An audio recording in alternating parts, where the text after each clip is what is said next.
Isaiah chapter 58 and verse 1. Cry aloud, spare not, lift up thy voice like a trumpet, and show my people their transgressions, and the house of Jacob their sins.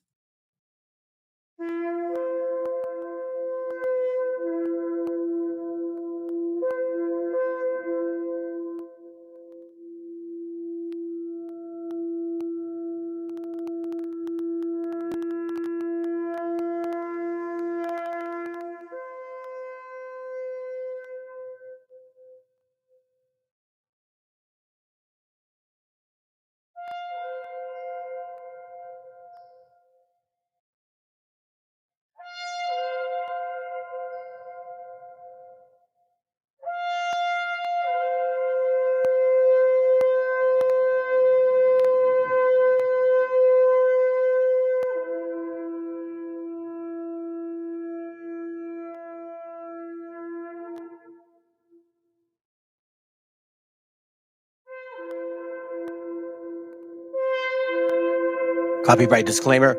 This content does not belong to Bible Chronicles or claim this intellectual property. The content provided today has and always will belong to the content owner. Bible Chronicles does not have any affiliation with the owner of this property. As mentioned, Bible Chronicles did not intend to make use of any material for the purpose of harvesting gain.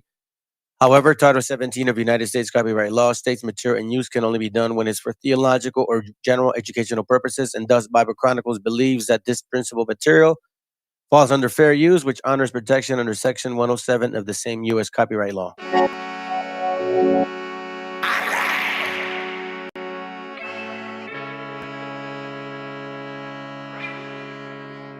Original reggae music from the world.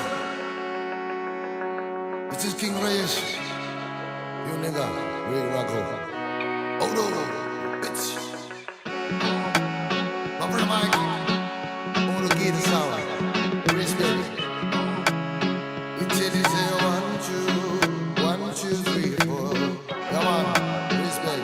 Bomba clap. Chili say. 1, 2, 3, 4. Ready for the warriors and warriors. Tell them magic words, ready people legend. Sing it for it till it's on again. My girl.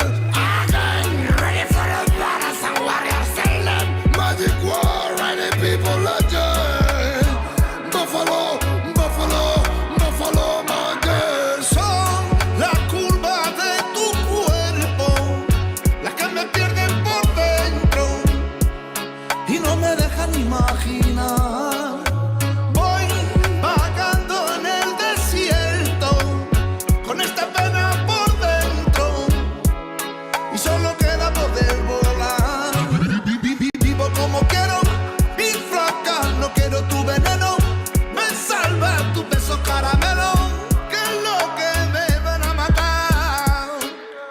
Vivo como quiero, mi flaca, no quiero tu veneno, me salva tu beso caramelo, que es lo que me van a matar. Ready for the warriors and warriors, tell them magic words, ready people legend. Sing it for it till it's on again. My girl.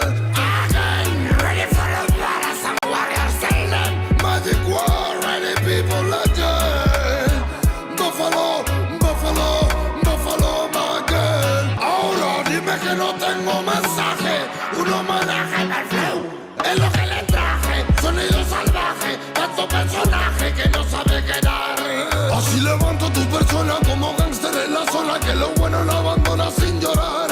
El sentimiento me presiona sin dudar, la vida buena como tal. Muy bien, me siento pero igual, tanto que te canto como el sheriff del Far West. Oh, my God, solo. Oh, my God, solo. Oh, reggae music, the answer below.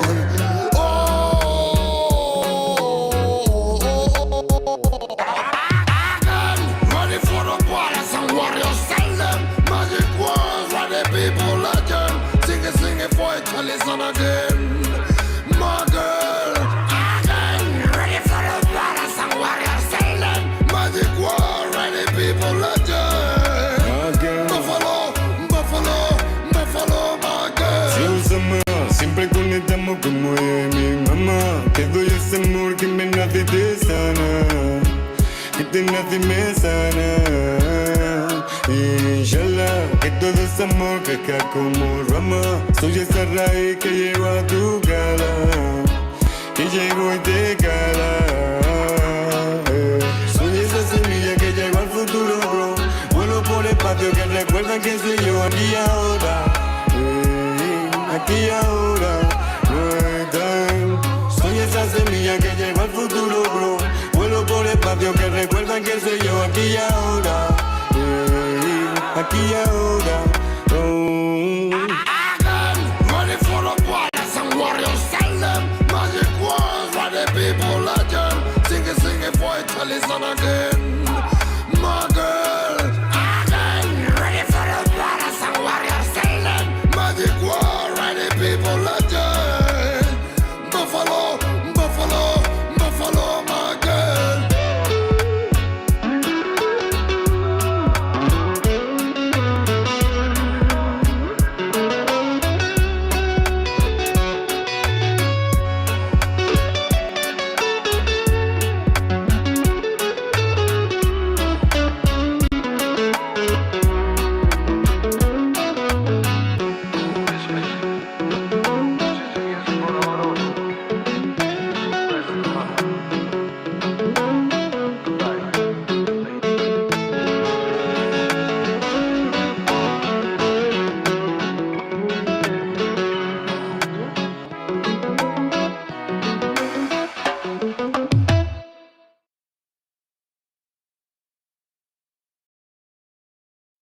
El autor viene a decirnos con mucha firmeza y gran convencimiento lo mismo que nos decía en el siglo XVIII el barón de Holbach, ¿no? Un filósofo francés de origen alemán.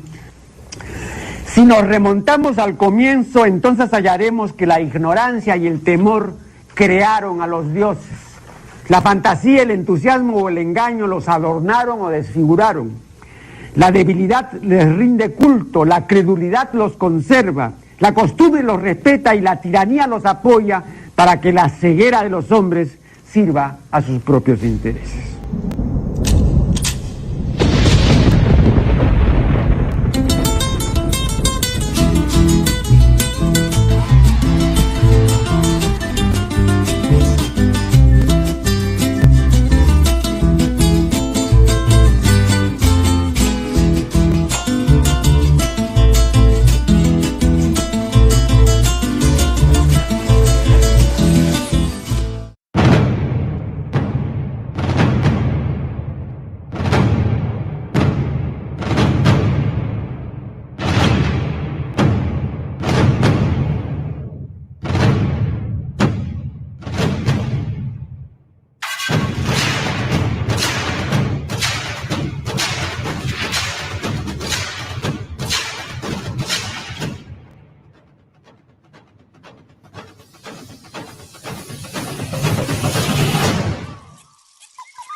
Yo. Que alguien me explique. Who are you? All right, fam. That's what we got here. What up, bro? Good to have you. What up, quit? I'm talking a bit, man. Hope you're doing well. We all get busy. Listen, I think I have a good topic today. I have not done this type of topic in over, I think, 2 years. Okay, the last time I did a class regarding a so-called migration, anything to do with Arsarit, was a long time ago. So this will be officially like a live one. Hopefully, I can go pretty far, pretty long. Not long, but enough where it's. I want to connect everything together today because I've done classes on this, and I brought different. Not I brought more information on each class, and I kind of left out the previous one, so I want to connect it today, once and for all. Oh, I'm gonna tell you something, man. Nobody's telling you guys, okay? Indigenous revolution, I'm calling your ass out now. Nobody's telling you, right? That you have to believe this because apparently people like you are very fucking confusing. Not too long ago, this man, what young kid, I don't know what the fuck, did a video saying something about a migration Siberians, like that we were Siberians, okay? And he got a lot of pushback on his fucking comments.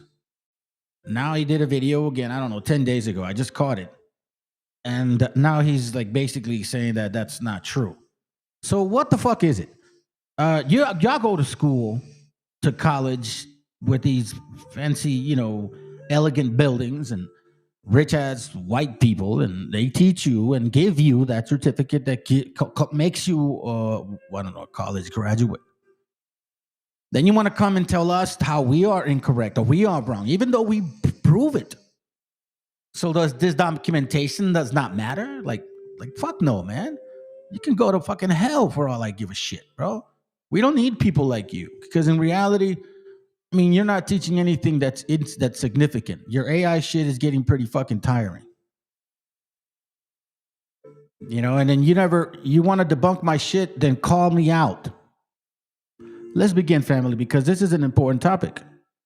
We're going to show how and show examples of why we clearly can map an origin of some sort, okay?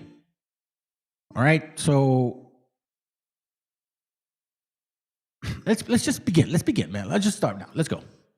La derrota de Tenochtitlán no fue Hernán Cortés, fue Ixtlilxóchitl. Se peleó con su hermano Cacama. Cacama estaba del lado de Moctezuma y pues puso a Cacama como rey de Texcoco y el otro se le volteó y se fue con los españoles. Y él le hizo la estrategia de guerra. A ver, ¿cómo te explicas que sin conocer el territorio, sin conocer aliados, de repente tiene un montón? Pues hay una historia que no se ha contado. No estoy de acuerdo con el mestizaje porque no fue de voluntad, era forzado, era violento, ¿verdad? Cortés, quien se le atravesaba a las hijas de Moctezuma, a todo mundo, ¿no? ¿Y por qué eso no lo cuentan? Que él nunca peleó directamente con los guerreros. Y luego hace una historia para vanagloriarse y aparece un nuevo historiador, Bernal Díaz del Castillo.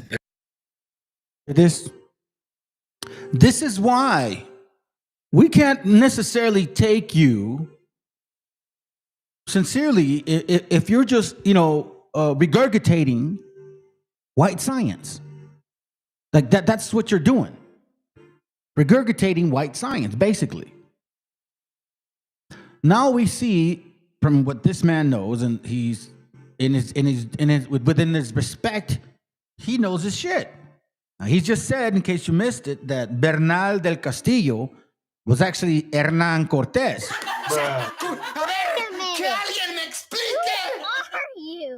Seriously, man. Like, for real, bro. MESHIACHA. That's basically what he's saying.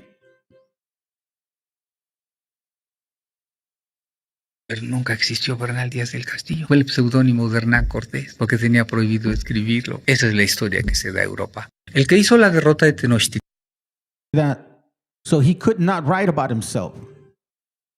You know what I'm saying? Hernán Cortés could not write about himself. So he wrote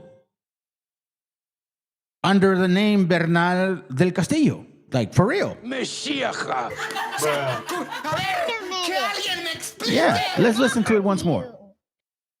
Titlán no fue Hernán Cortés, fue Ixtlilxóchitl. Se peleó con su hermano Cacama. Cacama estaba del lado de Moctezuma y pues puso a Cacama como rey de Texcoco y el otro se le volteó y se fue con los españoles. Y él le hizo la estrategia de guerra. A ver, ¿cómo te explicas que sin conocer el territorio, sin conocer aliados, de repente tiene un montón? Pues hay una historia que no se ha contado. No estoy de acuerdo con el mestizaje porque no fue de voluntad, era forzado, era violento, ¿verdad? Cortés, quién se le atravesaba, a las hijas de Moctezuma, a todo mundo, ¿no? ¿Y por qué eso no lo cuentan? Que él nunca peleó directamente con los guerreros. Y luego hace una historia para vanagloriarse y aparece un nuevo historiador, Bernal Díaz del Castillo. Pero nunca existió Bernal Díaz del Castillo. Fue el seudónimo de Hernán Cortés.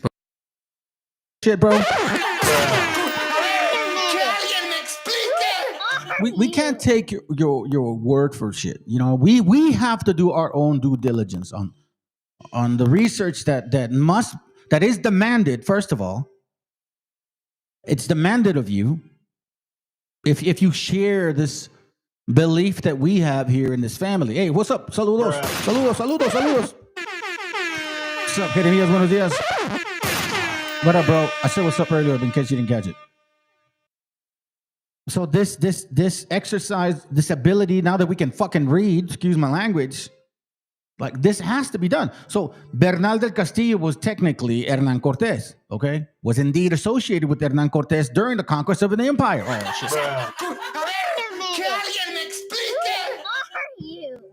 Remember, keep in mind that it was Sumarraga that authorized or declined,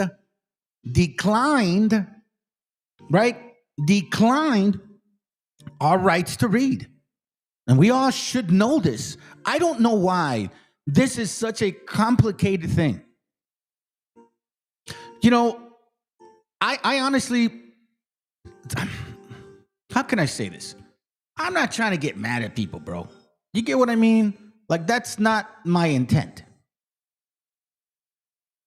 But it's like, if you know damn well, so-called historians, that, you know, the takeaway of our so-called heritage, right? Let me see. Hold on a second. The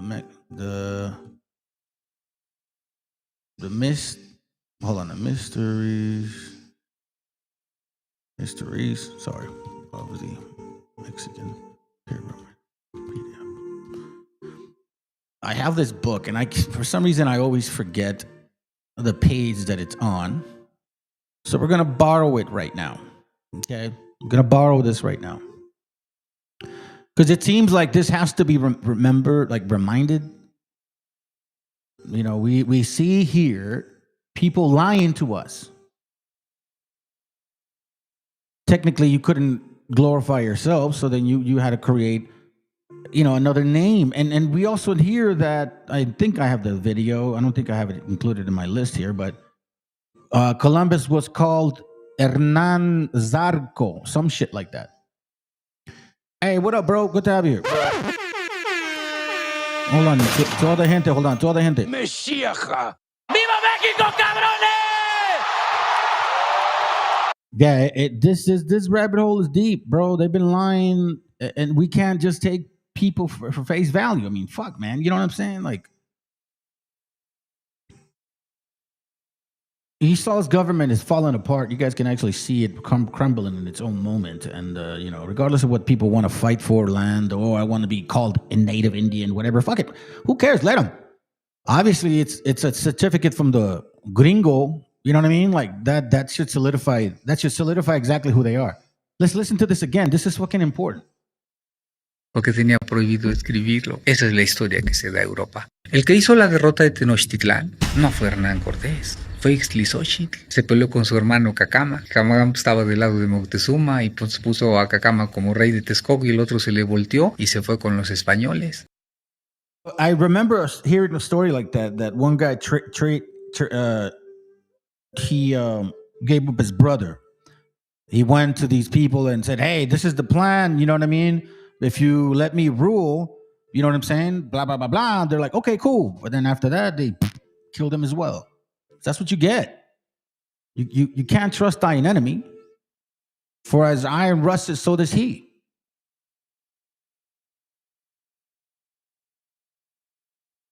Y él le hizo la estrategia de guerra. A ver, ¿cómo te explicas que sin conocer el territorio, sin conocer aliados, de repente tiene un montón? Pues hay una historia que no se ha contado. No estoy de acuerdo con el mestizaje porque no fue de voluntad, era forzado, era violento, ¿verdad? Cortés quién se le atravesaba, a las hijas de Moctezuma, a todo mundo, ¿no? ¿Y por qué eso no lo cuentan? Que él nunca peleó directamente con los guerreros. Y luego hace una historia para vanagloriarse y aparece un nuevo historiador, Bernal Díaz del Castillo. Pero nunca existió Bernal Díaz del Castillo. Fue el seudónimo de Hernán Cortés porque tenía prohibido escribirlo. Esa es la historia que se da a Europa.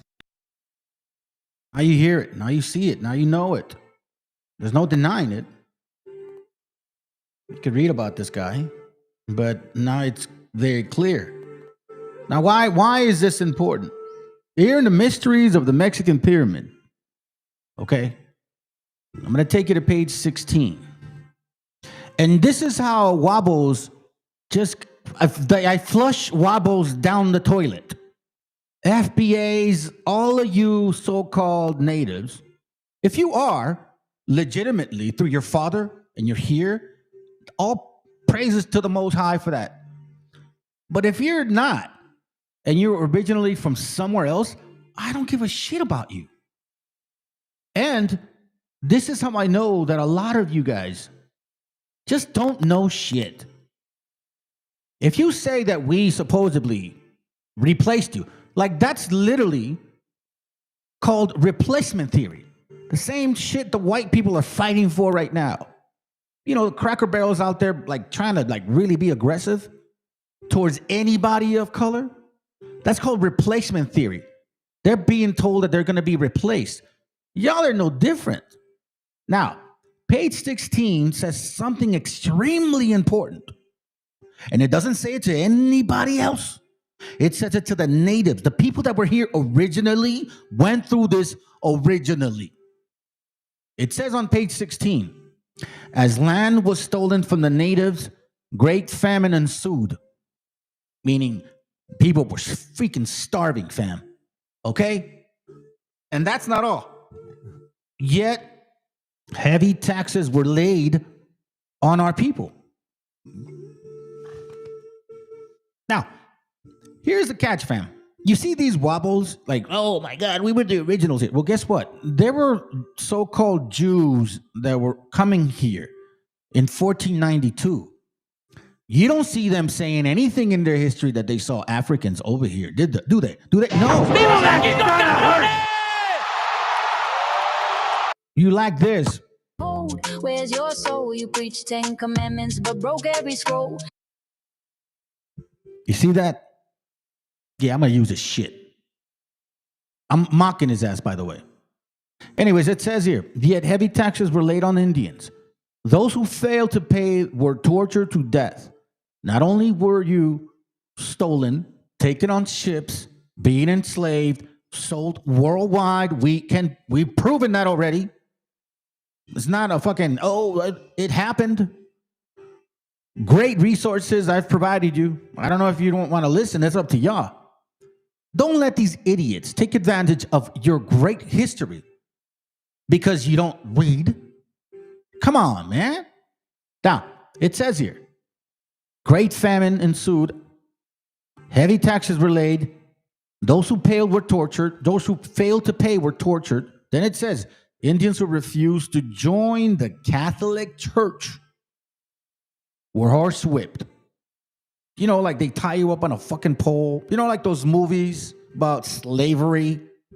You know what I'm saying? That supposedly certain people went through that shit heavily for 400 years. Had their heads shaved on top of that and were forbidden to hold office or title in their villages. Now, watch this real quick. For failing to attend mass or for participating in and for practicing any of his old riots, an Indian could receive 100 lashes. Ever make a movie about that? Nah. Oh, that's gonna hurt! Of course not. It's not convenient. We don't hold the media, right? And we're not their puppets. Now, here's where you push back on these idiots. According to the Spaniards, Indians were supposed to know only the Our Father, Ave Maria, Credo, and the 10 Commandments. You hear that?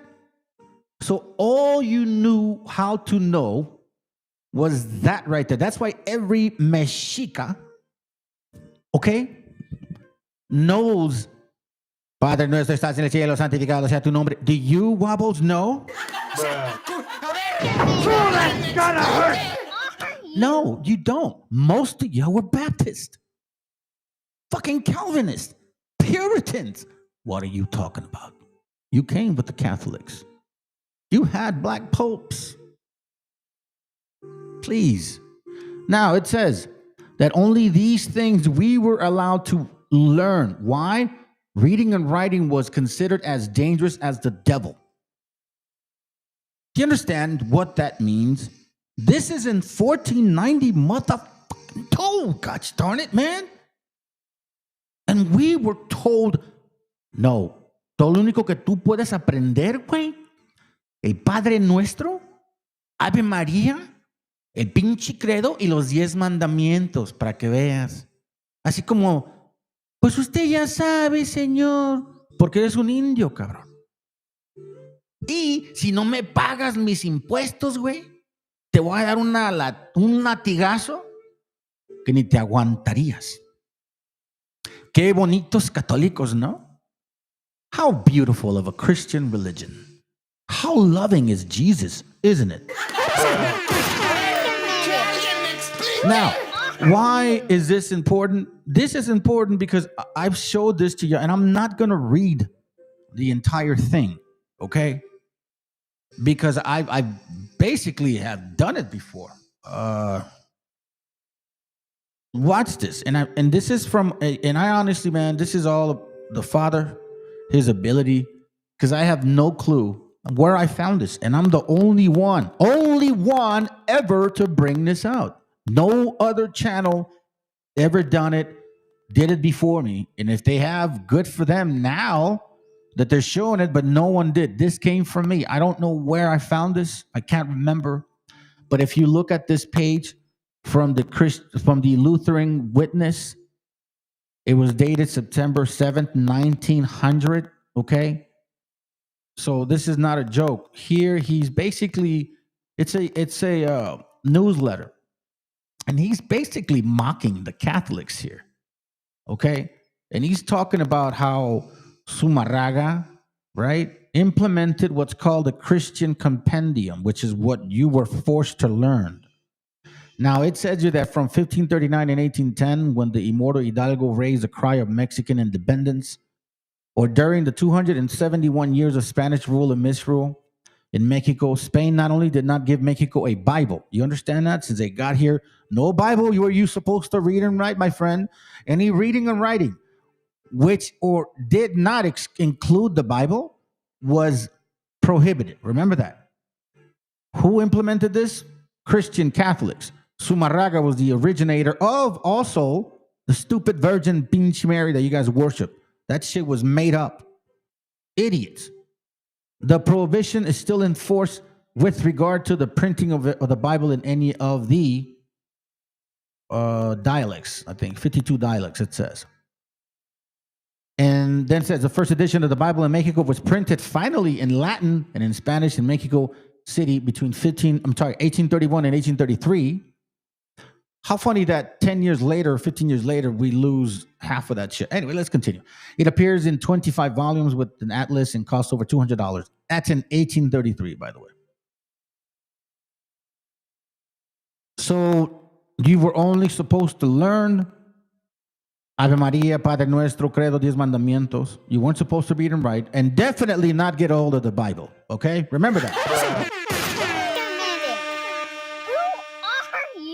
But that doesn't matter, right? Nah, we're gonna just accept the scholars because they went to college. Y'all went to college. Let me show you something real quick. I have here. This book is called Zion in America. Okay. Zion in America. Here we see just on page 4, it mentions the hope of Israel, right? Now, you guys have heard of this guy before. So here's where we see somebody writing about the possibility of us being the Hebrews. Ben Israel linked the Jews directly to the New World by accepting at face value the numerous stories encircling the Indians were, in fact, the 10 lost tribes of Israel. Now, here's the interesting part, and I always thought about this. For Jews and some Christians as well, this could only mean that the biblical injunction which spoke of dispersing the Jews to the furthest corners of the earth had come to pass, and that therefore the coming of the Messiah in his second coming was imminent. So this is around 1600, okay?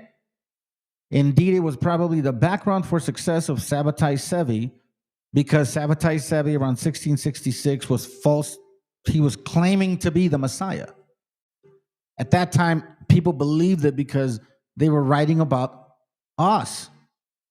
And then it died down because, obviously, Sabbatai Sevi was no Messiah. Oh, this is so funny, dude. So, if you continue reading this page, right, it speaks about pretty much the history of the Marranos, Cochinos, the Moors, 1492, yada, yada, yada. You see what I'm saying? You get a glimpse of the so-called promised land, right? Now, I'm showing you these. I'm not necessarily reading them for the sake of trying to speed up, but I want you to take pictures of them so you can read them later, because you'll get to understand the overall picture here that we're trying to show. Now, in the same book, it references several other books. Solomon Grazel, The History of the Jews, from the Babylon exile to the establishment of Israel. It also mentions Jews in Massachusetts, Jewish pioneers in America. Puritans entertained a similar belief. And a missionary issued an appeal to London to help Indians in 1650. You see this? So a lot of them were in the hopes, like every freaking year, everybody's wishing for this shit to end. Another name, Thorogood, published Jews in America, in which he explores a possible relationship between Jews and Indians. Okay? Then it says Cotton Mather and William Penn. I've never really heard of Cotton Mather, to be honest with you, but I have read William Penn's book. Also were preoccupied with the subject. Actually, the thing was not Jewish in origin, having been entertained by Catholic missionaries such as Bartolomé de las Casas. He was the first one that was petitioning because he saw the traditions of our people very similar to our gente, what they were doing.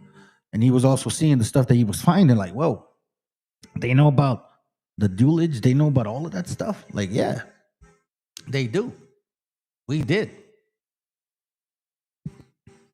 This is Jews in America, which was mentioned. Just giving us an idea once more. I want you to take a picture of that. Now, here's where it gets interesting, okay? I'll show you guys a couple of things. Page 6. 1492 also marked the culmination of 800 years of struggle between the forces of Christianity and Mohammedan Moors. Almost 1,000 years, by the way. Granada fell and Christian Spain at last triumphed. 1492 will also mark the year that when the letter patent were issued to Christopher Columbus, and he set out from the port of Palos on his voyage of discovery. Now, it says here that on the bottom, I'll read this. The principal financial support for Columbus, I want you to pay attention to this, you white, stupid nationalists. This is a game with y'all. Apparently so. The principal financial support for Columbus' expedition of discovery came from two Marranos, pinches cochinos. They were Luis de Santagal and Gabriel Sanchez. When Columbus discovered the New World, he sent his first two letters to Santa Angel and Sanchez. not jewels, but Jews unlock the gates of the hemisphere. Now you know why people want to get rid of you. Do you understand now why people want to get rid of you? Columbus studied the maps drawn by Judo Crexkes of Portugal, a Jew.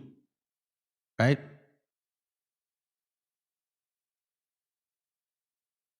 Now it says here on page 7, was Christopher Columbus a Jew? His origin and birthplace is shrouded in mystery, which is funny. You know that it's funny that actually happens because right now nobody wants to even talk about like who is this guy. Nobody even knows. Supposedly he was Spanish or he was Italian. I don't know.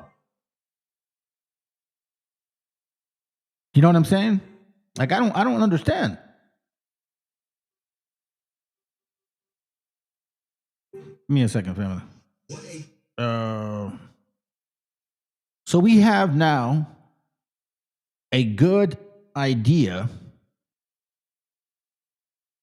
of who and why this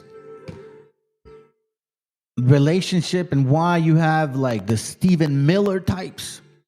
The hatred for you is unreal. I want you to pay attention to the bottom part. In 1500, Columbus wrote to Juana de Torres, probably the same Marrano family of Luis de Torres, his interpreter, and Antonio de Torres, who later commanded 12 of Columbus' fleets. He writes that he is troubled by wicked Christians, and our Lord, who rescued Daniel and the 3 children, is present with the same wisdom and power as he had then. So people can't claim that Christopher Columbus was a Christian. More than anything, he was a practicing Talmudic bastard. See, we do know that 3 centuries before Columbus, Moses de Leon wrote in the Zohar that the earth revolved like a ball, so that when it is day on one half of the globe, night reigns over the other half. In their Mithra, says the world is like a ball that is thrown from hand to hand. We do know that where the history of the Jews in Spain ends, that of the Jews in America begins. You know what I'm saying? Isn't that the fucking case?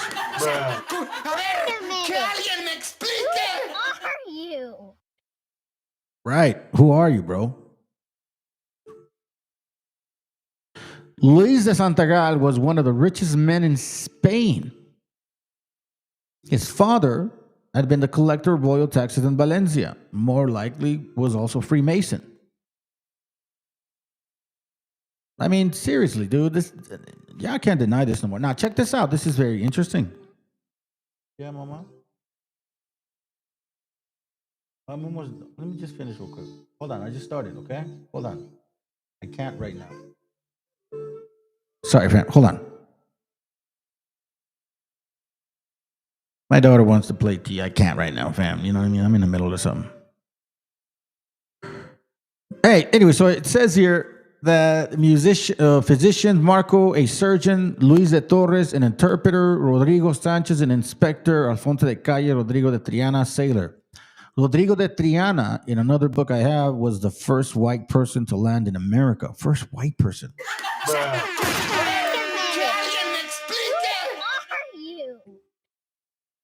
So the original people that came, like Christopher Columbus and all these bastards, were swarthy, dirty bastards. Swarthy, stinking, dirty bastards that carry diseases. Yeah. It wasn't necessarily just, a group of people, fam. This is what it is. Rodrigo de Triana was the crow's nest of the Pinto on the quarter deck on watch. You see this? It says here, it was 2 o'clock in the morning when he shouted, land, land. Tierra, tierra. The sails were shortened, and at daybreak, Friday, October 12, 1492, a new world was before them. Columbus called it San Salvador, and Luis de Torres was the first one to step on land. Columbus saw that the settings was not the anticipated one of India, so they sailed to Cuba. Here again, Luis de Torres went first because he was the interpreter, understood Hebrew, Chaldaic, Chaldaic, Arabic, and other languages that he had held in a Spanish government position as an interpreter. Luisa Torres went with another member of the crew to deliver a letter of the greeting of the king and queen of Spain, of the great Khan of Tartaria. See here, you're saying that he actually met these people. He would be able to converse with the great Khan. Luisa Torres was both an ambassador and interpreter. Now here's where they confirm which language he spoke to. Well, he spoke to us with. Did he use Hebrew? Did he use Chaldaic or Arabic? Okay, watch. Instead of the great Khan, Torres saw natives smoking tobacco. He also saw strange birds, which he called tuki, the Hebrew word for peacock. The word tuki was later corrupted and became our modern word for turkey. You see this here. Now, if you pay attention to what it's actually saying, right? This guy said, yo, they speak Hebrew. How do I know this? I'm going to show you something. So remember, that's from Jews in the American history, okay? This is a history of the Jews. Hold on. Give me a second. Oh, man. I'm going to show you the other page. We got to go in order, okay? So we just read that. Now, in this book here called Jews, God, and History, I've read this to y'all before. On page 371, they confirm, once again, what language we spoke.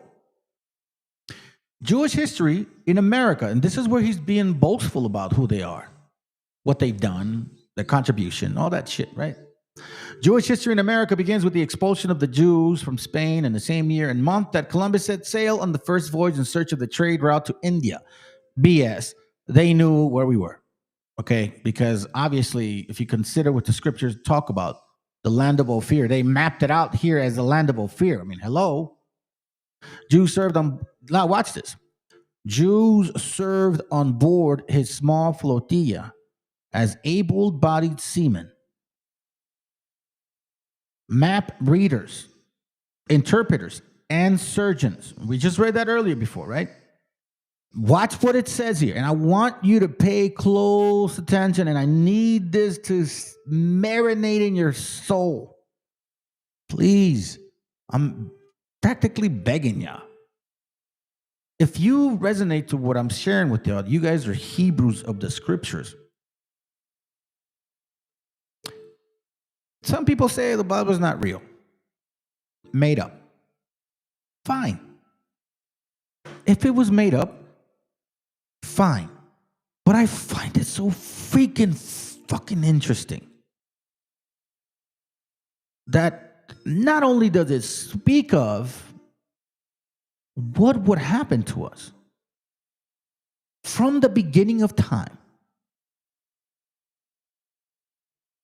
Deuteronomy 28 talks about everything that happened here. Watch this too, though. In the same Bible that some of you guys say it's not real, it says, Psalms 137:7, remember, O Lord, the children of Edom in the day of Jerusalem, who said, raise it, meaning destroy, even to the foundation thereof. The old daughter of Babylon. Now, Edom wasn't running shop in Babylon, were they? Hell no. So, I'm about to explain. So, it's talking about some other type of Babylon, who are to be destroyed. Happy shall he be that rewarded thee as thou hast served us. Served us. That's the important word, right there. Us. So, what did they serve us, family? Happy shall he be that take it and dash it thy little ones against the stones. Now, we're going to touch on that pretty soon. But that did occur to our people, to our children. And our gente saw that shit. Do you understand? Deuteronomy 28 is just the icing on the cake.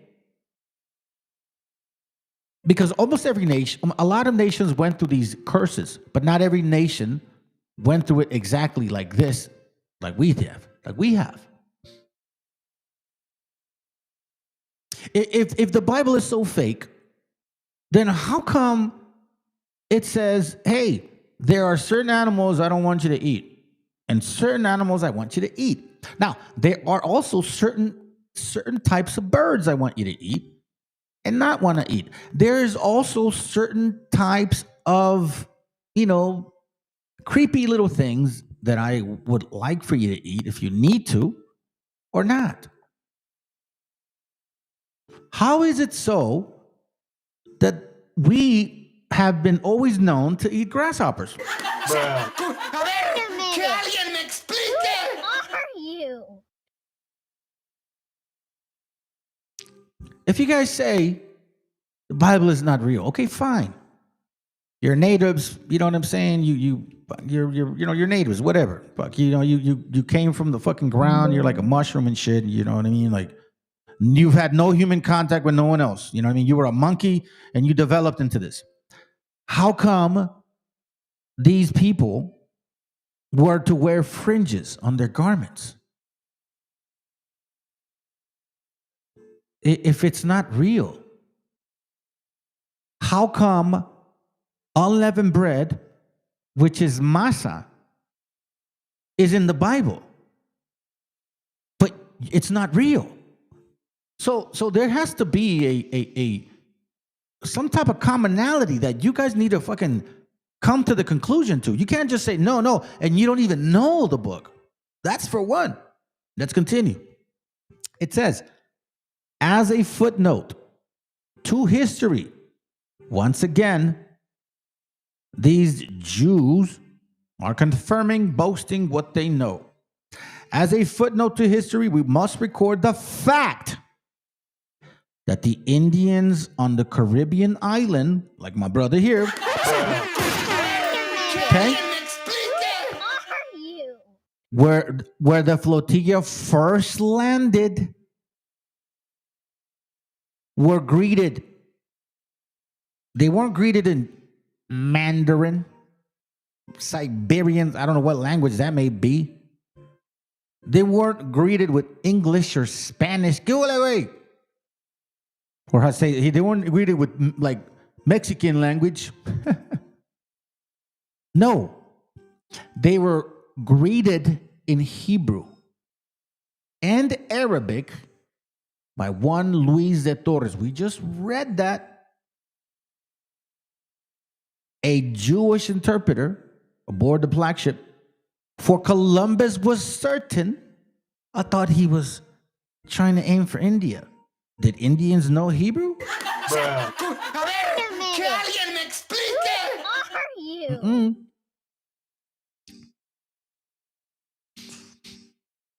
Right. The main part, like cut off, like a true natives do. It says here, it was Torres, incidentally, after speaking to us, Tuki, tobacco, you know what I'm saying? It was the Torres, incidentally, who discovered maize and brought it to Europe. Oh, shit. Que alguien me explique. How would he communicate with them? Exactly. Now, check this out. Where with potato, it enriched the diet of the Western man. Now, they don't go on and say, yeah, but, we found it to be untrue, or, we found other information. No, not at all. Not at all. That's not what occurred. They confirmed it without having to confirm it. Now, here's a book called A History of the Jews. Okay? Let me see if I could go back. 253, 223, 224. I think it's right here. Oh, no, I'll show that later because it's kind of a side topic. This is the Jewish Pioneers in America, 1492. Here they mention also the hope of Israel, right?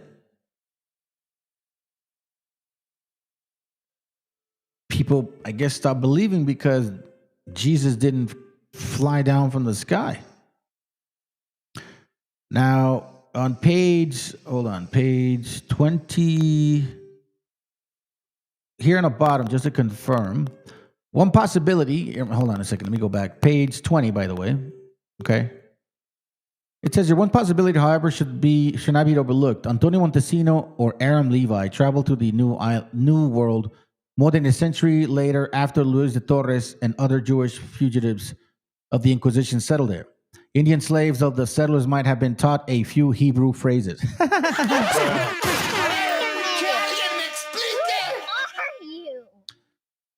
But that's not what we read earlier, right? Okay, so, but, some people will read this part and be like, oh, you see, like indigenous revolutionary guys, like, hey, you see, that's not true. Right, even though you didn't actually read what he read, well, what he actually said. Sometimes that shit is funny to me, bro. Now, it says here also, continues with the argument. Thomas Thorogood book has the ponderance titled Jews in America or probability that the Indians are Judaical, made more probable by some additional to the former conjunctures. So he was another person that wrote about our hit to here. Some people didn't agree. The Law of Tribes argument was again revived on the eve of American Revolution when James Adair, for 40 years as an Indian trader, wrote an exhaustive argument in the proof of this theory. Since his work was widely read, discussed, and accepted, it may be well to summarize his text. For the most exact observations I could make in a long time I traded among the Indians, I was forced to believe them descended from the Israelites. Why so? They are Orientalists in thought and in speech form, meaning like Eastern philosophy, so to speak, theology. Not that they look like that. Okay? It says many Old Testament ideas are current among them. They taboo certain animals as unclean. They worship the Great Spirit, Yahweh, right? They have a strict sense of personal purity. Their government is a theocracy. God, the immediate head of the state. They believe in angels and call them good spirits. They, like the Jews, have high priests. The festivals, fast, and religious riots have all a great resemblance to those of the Hebrews. Now, this is a man that was among our gente at that time. He's not writing about it from a distance. He's not some young kid who graduated from college probably 10, 15 years ago on YouTube claiming that, we are mushrooms and we have no connection with no human being anywhere else. So somehow native Indians or indigenous people from this continent, right? Like this is like we just, I don't know. Like we're organism. Have you guys ever seen the movie Prometheus? That should tell you. Stupid. Are you going to ignore all of this? They have a 2-day fast for the same purpose as the Day of Atonement. They too offer sacrifices. We also eat corn, maize, which is in the Bible, which is unleavened bread. In case you guys don't know this, tamales is in the freaking Bible too. What do I know, right? Like, what do I know? You know what I'm saying? What do I know? I don't know. I guess I don't know shit. Vincent Kingsborough. Let me read this part. This legend has a slow and lingering death in 1830. Viscount Kingsborough, I believe. That's how you read that word. Vincent. Revived a discussion. Mrs. Barbara Ann Simmons summarized it 6 years later in the 10 Tribes of Israel, historically identified. I've showed you guys that book a lot. In America, the blatant Mordecai Noah added fuel to the flames of controversy. The Indians of American continent are their admitted Asiatic origin. Again, that doesn't mean that you're Chinese. Asiatic is also in the Middle East. You know what I'm saying? Being in all probability the descendants of the lost tribes, he stated it in one of his proclamations. On several occasions when phylacteries were found in Massachusetts or Hebrew vessels in Ohio, the subjects were reopened. These fake relics were discredited and the matter again consigned to oblivion. Who discredited them? You know what I mean? It's all about who's got power at that time. all about who's got power at that time. And this one here, God's first love.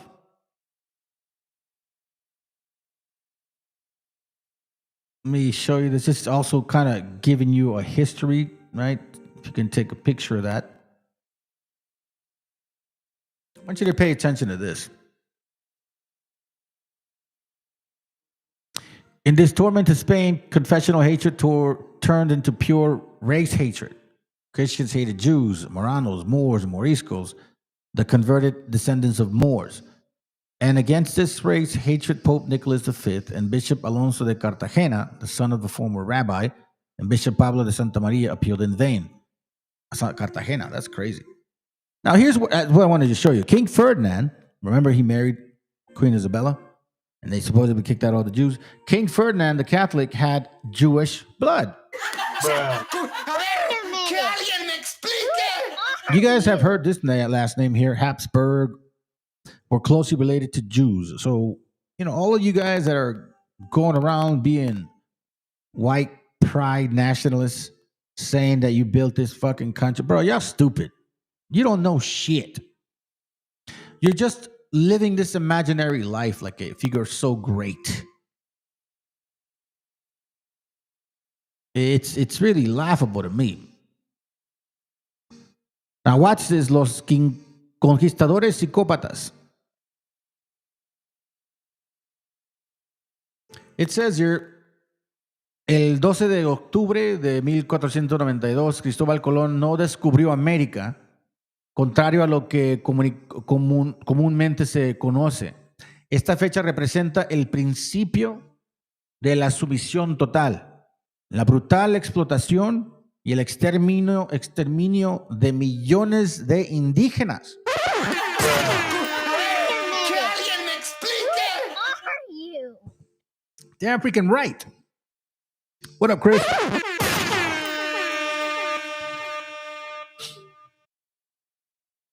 It says here, esta fecha representa, hold on, la entrada de Cristóbal Colón en el mar del Caribe significó el aniquilamiento sistémico de los habitantes de la isla de las Antillas y la destrucción de la cultura taína debido a la explotación humana. This is true. It says here, a la que fueron sometidos a las enfermedades infecciosas transmitidas por los europeos y a la violencia propia de la conquista. Just like that.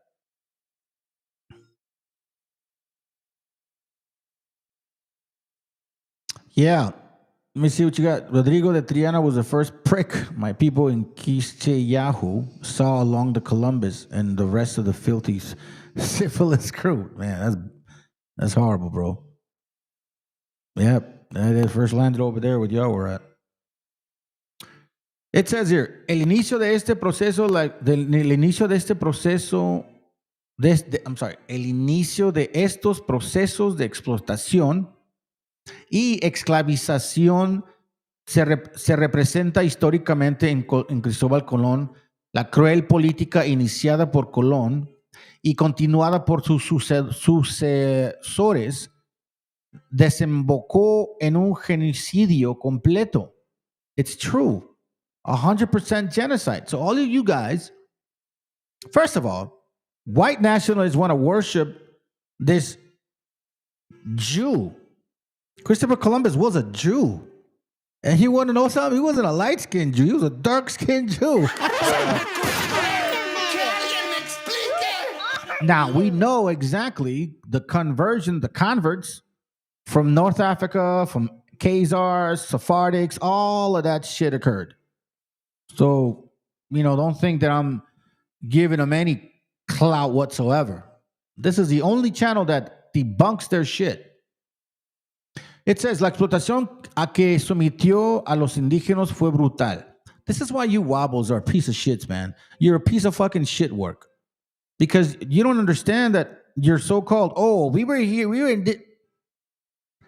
you're just spitting at the grave of people that actually really suffered. And it wasn't your people that fucking suffered, you piece of shits. Les exigía la estreja de cierta cantidad de oro a cambio de un colgante de cobre que les servía como salvoconducto para preservar su vida. Cuando se encontraba algún aborigen sin dicho colgante, se le cortaban las manos y se le dejaba desangrar hasta la muerte. You see these psychopaths.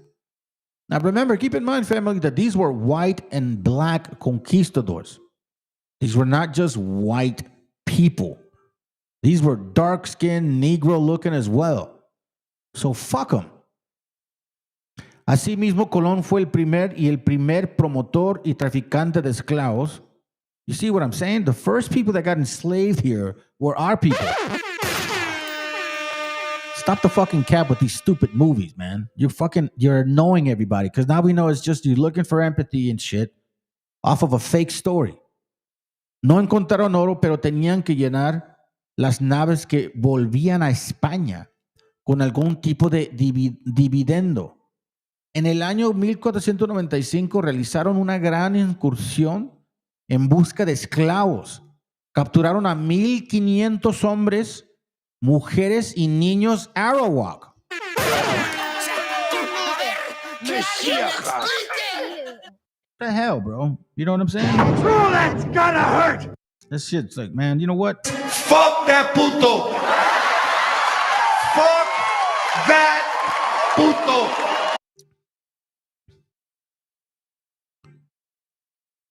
This is on your guys' territory, by the way. You, the latter, I think that you're Cuban, I think you said. I don't know if it's you. In Guaracuya. You guys are islanders here. Les tuvieron en corrales vigilados por españoles y perros.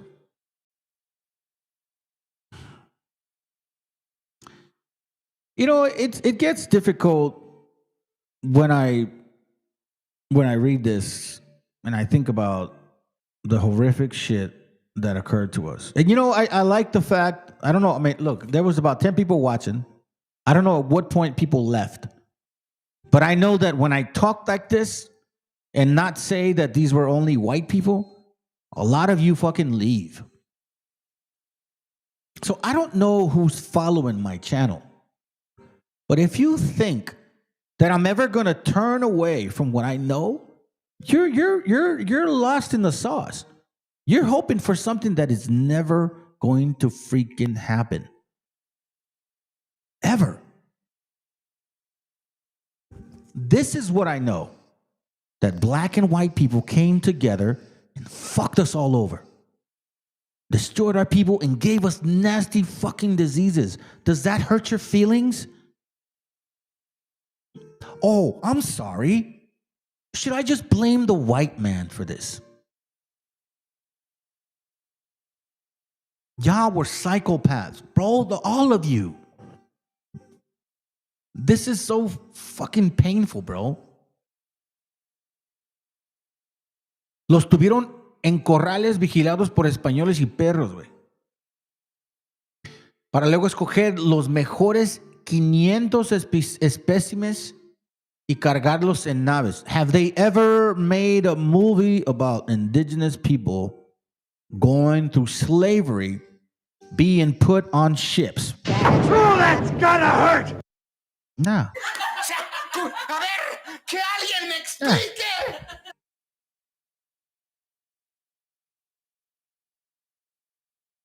You know what I'm saying? Let me see what you got, bro. It says, it's interesting that Wabos don't come in here with their fake lies. I wonder if they've been hit with some truth and have been in darkroom just thinking. Nah, man. They go rampant on TikTok and Instagram. They just don't come here, bro, because they know I'm assuming they know what they'll run into.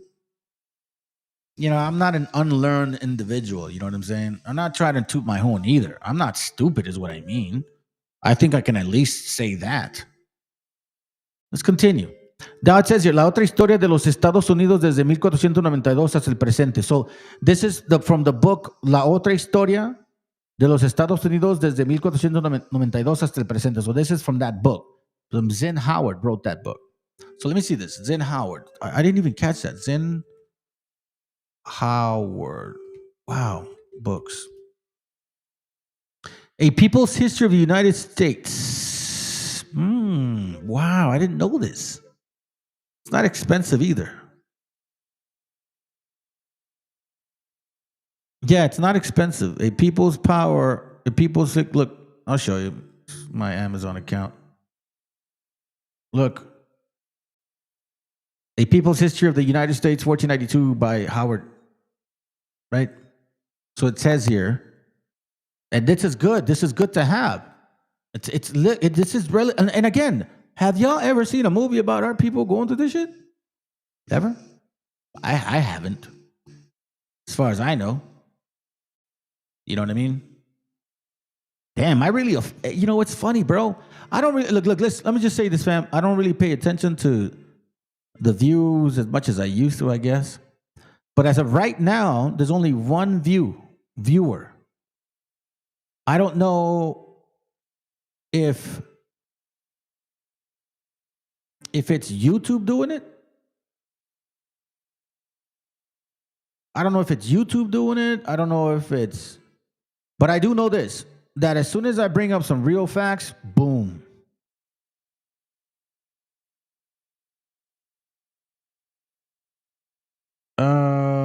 Let's see what you got, bro. Hey, brother, have you read a book, Origins of the American Indian by Lee Huddleston? Let me see. Origins. Hold on. Let me get this out the way. I'll just do it on this page. What the hell? Let me see. Origins of the American Indian by Lee Huddleston. Oh yeah. I know that book. It's very relatively well known.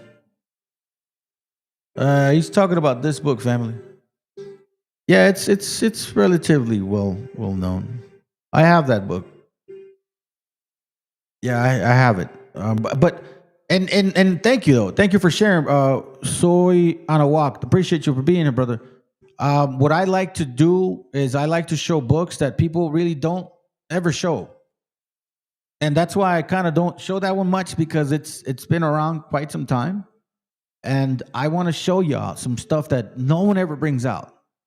Spanish and English. Because that's important. This is how we can prove our experience. Like when you think about what occurred to our people, this is a sad, disgusting thing to read, to be honest with you, because no one ever fucking writes about it. Like no one, you know what I mean, in a way where they can like, hey, look, this happened to you. They don't create no movie to generate empathy towards our gente. Fuck no. They're going around bashing our people, passing commercials on almost like freaking stores. You know what I'm saying? Saying, hey, you illegals, just turn yourself in. It has never stopped. So when you see that los retuvieron en corrales vigilados por españoles y perros. I did a little short movie video on this. I'm going to show it to you real quick right now, because that reminded me of it. And I'm going to try to skip it. I'm going to speed it up because I don't know how these people are, man. They're weirdos. But anyways, look, check it out.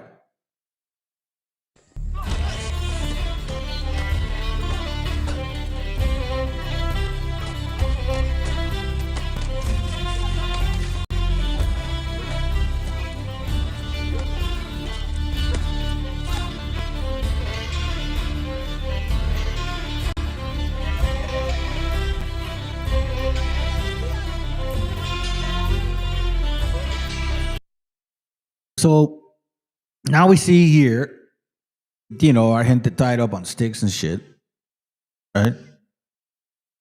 We got a brother He's trying to free everybody. Okay. So now they're getting chased.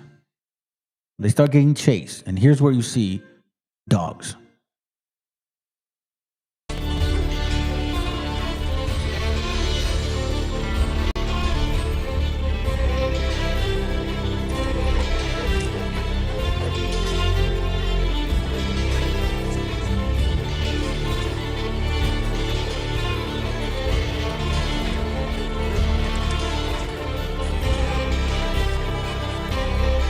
Now you see that older sister right there. And here's they get to the end, and now we're going to see exactly what they mean by these dogs. Because it was disease, the sword, famine, and beast of the field that destroyed our people. Leviticus 26 and Deuteronomy 28 confirm all of this. But you still want to listen to some idiot that supposedly got a college degree from the white man? By all means, please do.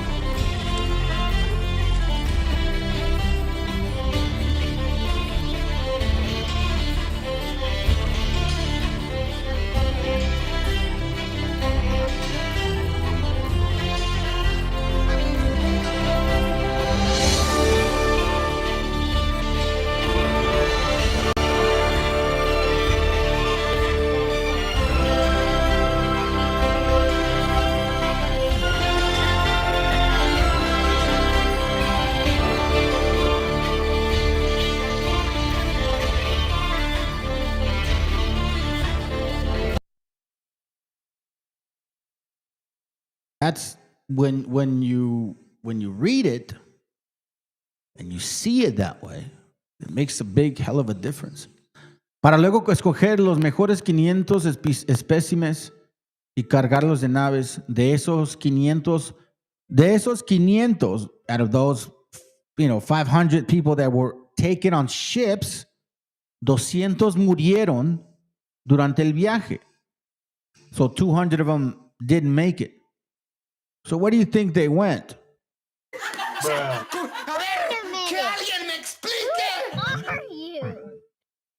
They were thrown overboard, and we got documentation for that. Matter of fact, I remember, and I just didn't do it. I wanted to do a class on us going on slave ships. Just, book after book showing that, and I just forgot to do it. And it clearly shows that our people were being thrown overboard. Have they ever made a movie about us being thrown overboard, fam? Let alone being on ships, let alone being slaves, let alone being natives?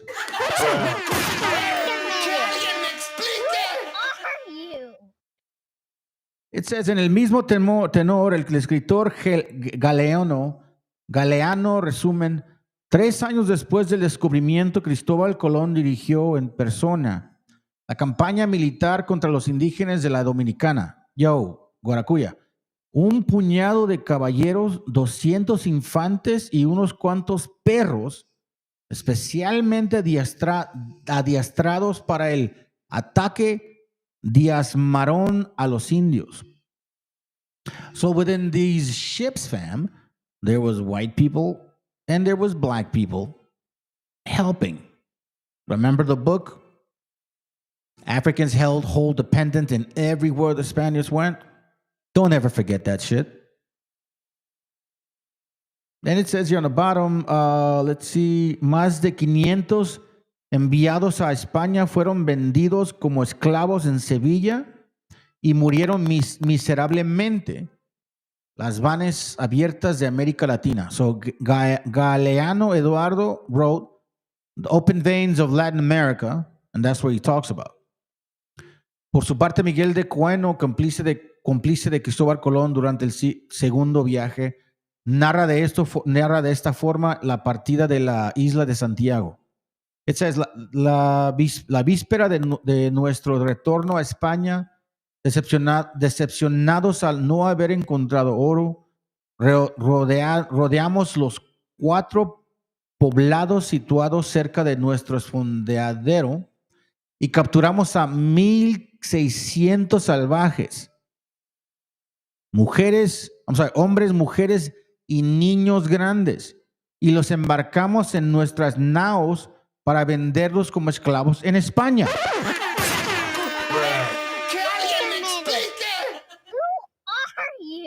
Al no contar con espacio suficiente en nuestras carabelas, informamos a los soldados del fortín que podían capturar tantos esclavos como quisieran entre los indios que quedaban. Como la pequeña ralea de las mujeres, los bebés abandonados en Cito, armada un jaleo horrible, le rompimos el cráneo. Los otros niños fueron devorados por las bestias. You see that? So before you go and assume, if this book is not real, and it's not talking about us, then how in the world does that even come to conclusion? Psalms 37:9, happy shall he be that take it and dashes thy little ones against the stones. Now, I brought that out twice. We're going to see it pretty close, pretty soon. Visual statements. ¿Cómo pagó de una deuda de juego? El propio Colón me ofreció una magnífica esclava caribe de 11 años, güey. Cuando quise ejercer mis derechos sobre ella, comenzó a gritar y se me resistió. Tuve entonces que disciplinarla con mi látigo y forzarla, güey. Here we see either a white conquistador or a black conquistador or a Jewish conquistador being given a 11-year-old indigenous girl, and he forced himself on her. When she did not comply, he beat her up and then really raped her. This is not a white conquistador or just simply, white people. These are conquistadores blancos y negros y judíos, güey. And Arabs as well, because they were considered Moors too. So we see white conquistadors, Negro, North African, West African conquistadors, Arab considered more conquistadors, Jewish as well conquistadors. Do you understand that now? Do you understand how fucked up this shit is? Do you understand why I don't mind when people show up to my channel and watch it and then all of a sudden they get offended because I say what I say? I'm not here to tickle your feelings. I'm here to prove a point. This is not a white nationalist channel or Hebrew 12-tribe chart channel. This is a channel where I teach who we are, what we've been through, how it relates to the Bible, and that you may just be those people that this book talks about. If these so-called Jews were the chosen people of God, why the fuck do they do this to us? Are they not being reported that they've been doing this to Gaza too? The children in Gaza were being raped as well? Once again, como pago de una deuda de juego, el propio Colón, Jewish, me ofreció una magnífica esclava caribe de 11 años. Cuando quise ejercer mi derecho sobre ella, comenzó a gritar y se me resistió. Mírale, como decir, esa cabrona, ¿qué le pasa, güey? Tuve entonces que disciplinarla con mi látigo y forzarla. Once he beat her up, he raped the 11-year-old girl. This is what you Jewish, white, and black conquistadors did when you came to our continent in 1492. And this is the only channel that fucking tells you that shit. Because you can go to another channel and they'll point their fingers at each other. But they never will point it at themselves. It's too harsh. It's just too harsh to really embrace, you know? Like you guys were part of rapists. Like that's your fucking root here in America. Like that's your root. El propio Cristóbal Colón escribió en una carta fechada en el 15 de febrero de 1493, dice, pueden ver sus altazas que yo les daré oro cuanto hubieran menester, y esclavos cuantos mandaran cargar, y serán de los idólatras. y cuando mandaré que yo les envíe esclavos, espero yo de los traer o enviar de estos la mayor parte.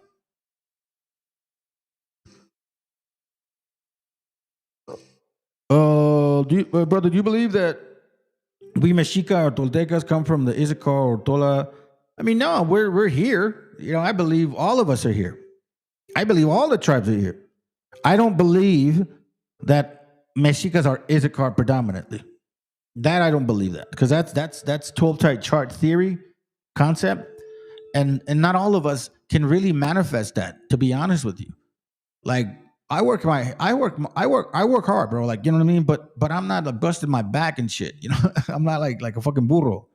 So it's like it's not necessarily them, because that's what they use. Now, I will tell you this. This is something that 12 type chart people don't push, and I don't know why. But if you look at how the tabernacle was set up, it was Issachar, Judah, and I believe Zebulon that were together facing the entrance of the tabernacle. Okay, because the tribes basically camped all around it. So I look at like, why was Issachar connected next to Judah and Zebulon? And if you see like those particular types of tribes surrounded by Judah, that means that, you know, they're not necessarily studiers of astrology, you know, like of wisdom. So yeah, you know, I don't disagree. I mean, if you're like, I'll say it like this: if you want to consider yourself a Issacharite, by all means do, bro. Like, there's nothing wrong with that. I don't consider myself one, but that doesn't mean I'm not a Hebrew of the 12. Like, I do consider myself one of the 12. I just don't agree with all Mexicans are Issachar, because we have a lot of variety. You know what I'm saying? Up and down, we migrated, moved back and forth. If we believe in migration, then that means it's hard to dictate where the tribes are at, to be honest with you. Then it says, pueden ver su... Oh, no, I already read that. All right, so now let's go to the next page real quick. Let me see. This one's another one. Oh, here goes. Let's see. Finalmente, en el poder otorgado por Colón a Jeremío de Aguirre Aguirre el 31 de octubre de 1497, se escribe: Don Cristóbal Colón, tengo cargo por sus altezas de las dichas indias, de las cosas de ellas necesarias, de las cuales algunas veces he enviado algunos mercaderías, oro y plata y esclavos. So yeah, Numbers 26-22, and the sons of Issachar after the families of Tola, the family of Tolites, or Pua, the family of Punites. Let me see. Let me read it over here. Verse 23, 26. It says, and the sons of Issachar are after their families of Tola, the family of Tolites, of Pua, the family of Punites. Yeah, I don't disagree necessarily. I think Job was a Issachar, and I can't remember, to be honest, the verses. It's been so long since I even touched on that. But I think Job was an Issacharite. Anyways, let me continue reading. It says here, bajo el anterior marcó el preciso comprender el hecho histórico acontecido el 12 de octubre de 1492, no como el día del descubrimiento de América o el encuentro de dos mundos, sino como el día que inició la larga lucha de resistencia y dignidad indígena. You see that? That's a beautiful statement right there. It wasn't the discovery of America. It was the initiation of our resistance and struggle and dignity of our indigenous roots.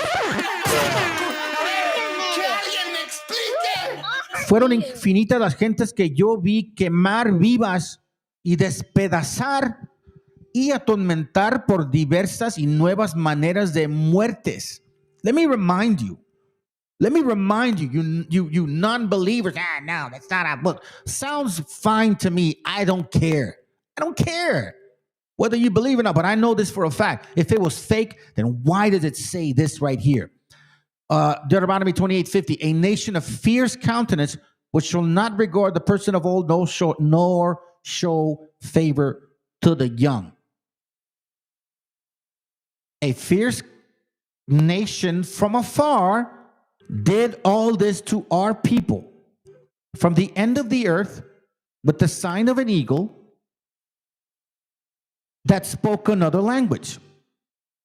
If this is a fake book, man, I mean, shit, bro. We experienced that. Fueron infinitas las gentes que yo vi quemar, vivas. Now, why did that happen to us? You think it was, oh, well, that's because people come and conquer? No, bro. They've been fighting each other for ages over there. They didn't destroy all their history. No, they, like, for example, when the North Africans and Moors, Arabs all went from the land of Arabia all across North Africa and invaded Spain. They didn't demolish the castles of Spain or the buildings. No, they made it better. When the Spaniards and Portuguese and all these Visigoths got it back or went to Africa, they didn't destroy Africa. They kind of helped it. When you motherfuckers came here, you destroyed everything. If we weren't that significant, why go through the trouble of not letting us learn anything other than 10 mandamientos, el credo, Padre Ave María, Padre Nuestro, all that? So it says here, la esclavitud en América incluye la esclavización de parte de la población indígena a partir del descubrimiento de América y la importación posterior a América de esclavos capturados en África subsahariana. See? That's how you guys came here. Africans, wobbles. Please stop. Stop wasting your time. Or show up and hit the link.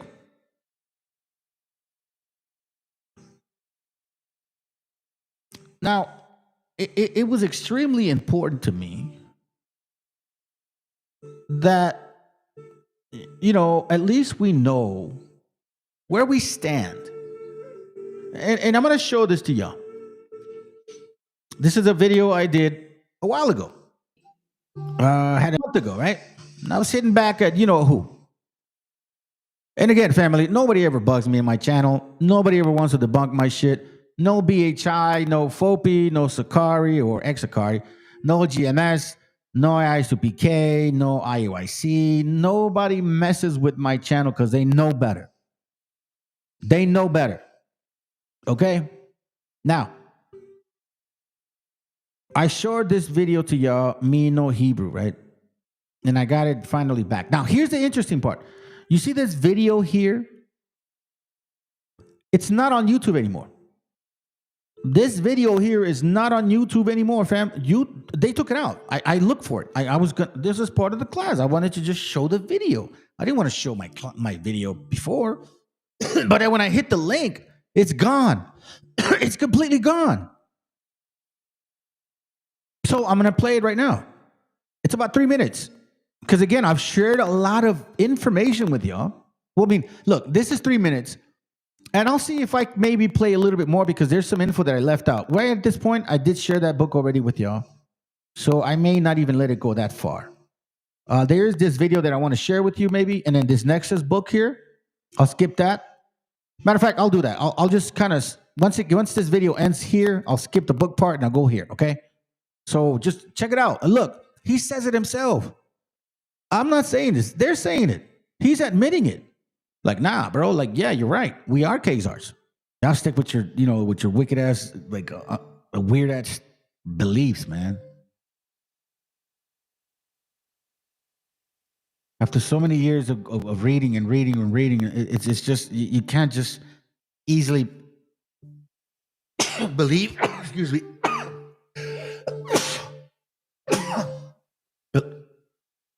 believe people because of their emotions. You can't do that. But DNA tests. It's not anti-Semitic. It's a question of fact.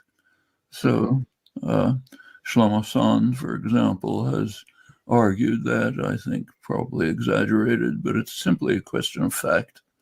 If my ancestors from the Ukraine have Khazar roots, changes nothing. I'm Jewish. My grandfather was Jewish. My family happens to have a story saying that we're descended from the Baal Shem Tov. Okay, that's part of the culture. Doesn't matter what the DNA shows. We live, this is a point that Ahad Ha'am made over a century ago in his lectures on the two Moseses. He says, yes, there's a Moses of history. Listen to what he says. The two Moseses, okay? The Moses of history, meaning the Bible, and the Moses that they invented. Who may have existed, may not have existed. There's a Moses of culture, and that exists as a cultural phenomenon. And it's the cultural phenomenon within our cultural tradition, whoever Moses might have been, and if he even existed. Yes, that's true. We live in a world of cultural traditions. So basically, he's saying, even if Moses was real or not, we don't know. But we are those people now. You know, that Moses story attaches to us, not you guys. Especially not people that look like you right there. Hell no. Y'all beaners, wetbacks, and spics, you cannot ever be. Not even close to the people of God. No way did he choose you. No way. Hell no. Like, you see yourselves? Look at you guys. Isn't that what they say, fam? Isn't that what Wobble say? Isn't that what Fopi types say? Black only say? Isn't that what fucking white nationalists say? You know what I'm saying? Isn't that what Christians really say? And they don't really say it. Makes no difference what the DNA says. So, okay, if the DNA says we're not descended from the Baal Shem Tov, hence back to King David, but we're descended from somebody in the Caucasus, makes absolutely no difference to our identity. We should stop this silly game altogether. It's maybe of some scholarly historical interest, but of no significance for the modern world. The modern world is the cultural entities that we're part of, okay? Social and cultural entities. And so we should throw all that aside. They can play with it in biology labs in Israel where they're intent on showing something absurd. But we live in this world with its own cultural, social, political structures. And in this world, I'm Jewish, no matter what the DNA shows. You see that right there? No, how else can you say it? What better way for you to say it is but to put it that way? So I guess that's a good way to put it, fam. I'm living this life not expecting for any of that to change. I mean, like, things have to like finish before they can get started. You get what I'm saying? Like, for example, when you want to plant a tree and you haven't planted a tree in a long time, right? You got to go in that that dirt. You know, you got to break all that ground. First, you got to wet it a little bit, maybe if you got water, make it easier. You got to, twist, you got to turn that dirt and then get rid of all those, them rocks and clay matter, all that shit that gets in the way of the roots getting rooted. So that means it's going to have to be a total reconstruction of some shit. Like he said, in this world, they are those people. There is an actual existing world in Israel-Palestine. I've already reviewed briefly what it is. Sharp discrimination against Palestinians within Israel, illegal settlements in occupied West Bank, destruction of Gaza. Those are the major phenomena we have to deal with. And there are ways to deal with them. And talking about what happened in the Bible is not going to help. Yeah. So technically he's saying, I don't even really believe that. That's what he's saying. Now, I'm not going to play this guy much, or I'm not really going to play this guy, but he's defending the argument, right? So he's saying Sephardics, all these people here, blah, blah, blah, Ashkenazis. That's why Shlomo Sands completely debunks their whole entire doctrine. Oh yeah. Nah, I don't want to share that. That's a little long-winded. I mean, it does show one book. I do show one book here, but I'll pull.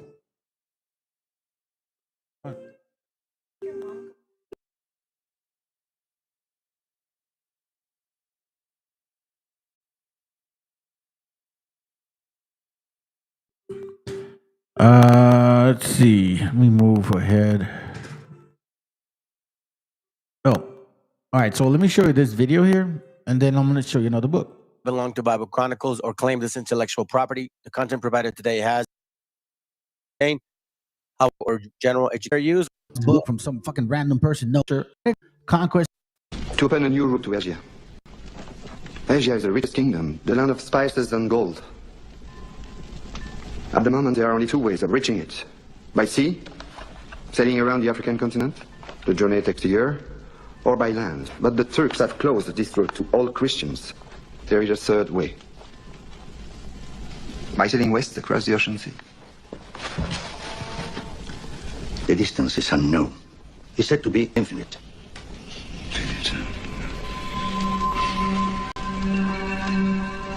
Superstition. I believe the Indies are no more than 750 leagues west of the Canary Islands. How can you be so certain? The calculations of Toscanelli, Marin de Tir, Esdras. Esdras, is that you? So what's worse? 2 minutes, and already you're a dead man. For telling the truth? Yes. We are burning people for less. The men you're about to confront have no emotion.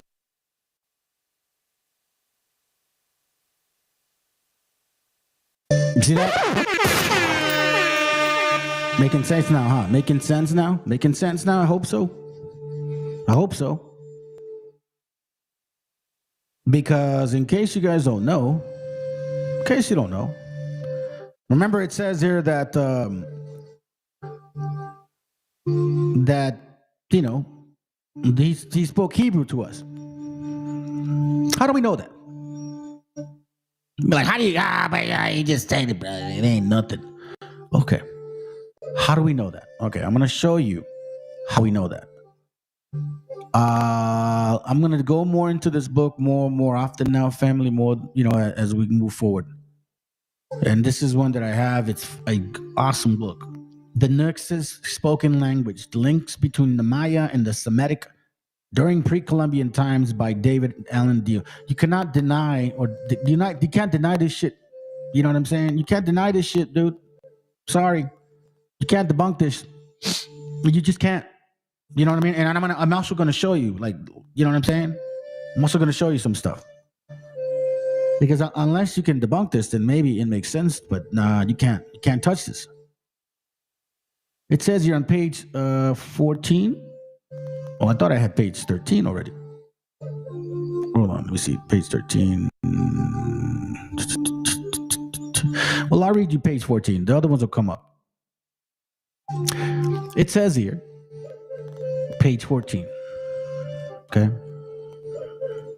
It says the Bible has it that the forefather of the people of Israel and Judah, one people, two lordships, was a man called Jacob, Yaakov, later surnamed Israel. His name is based on the Hebrew prime root Akab, meaning to supplant, as he was to supplant his elder brother Esau. Were you an Israelite of the time, you could refer to him as Baal Yaakov, Lord Jacob. If you were referring to his immediate family or his successors, you might say to him Baalim Yaakov, lords of Jacob.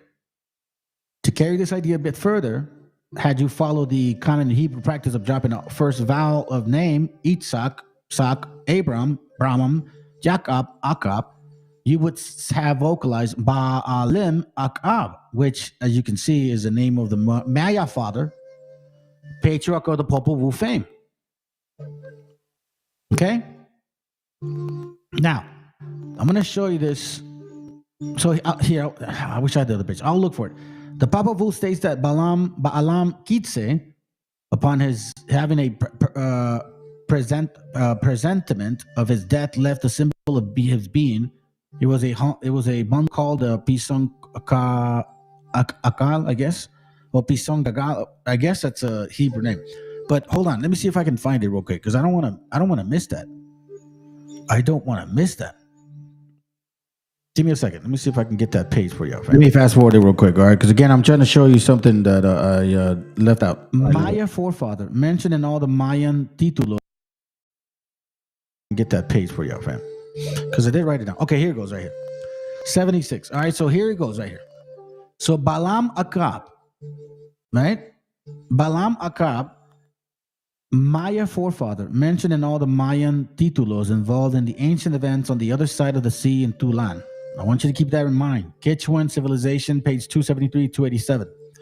It says in Hebrew, Ba'alim Akab. Akab. Yeah, sis, this is it. YouTube blocked it. So I'm playing the most important parts. Matter of fact, there's a section where I kind of took a long time trying to find what I was looking for, and I didn't really read the important part. So I'm just gonna trim that out and then read it to you guys. You know what I'm saying? So, look, man. I'm sorry, I'm not saying you, sis, man. Look, for all you guys that are listening to this channel, I'm dedicated to what I'm doing. Nobody pays me. There's no narrative. I don't have a church. I don't have a group. I talk to brothers on the phone often. I've been talking to you brothers now. You guys can confirm it if you're listening for over 2 years now. Most of y'all. You understand? And that's how I've been able to build my community again, or at least what they should be calling themselves community as well. And Lord willing, one day, man, we can make it actually like fruitful, because I have one brother that we're talking about, purchasing land someday.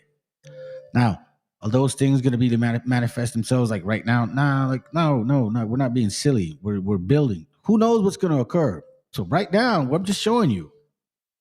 All we're doing right now is showing you our roots. Hebrew is not too far from our people. And when you look at what it's about, it's all about order. See, this is where you natives and shit, and I'm gonna call you yantas and shit. You yantas, this is why you yantas don't get it, bro. This is about order, bro. That's the whole point. Like, do you guys not realize?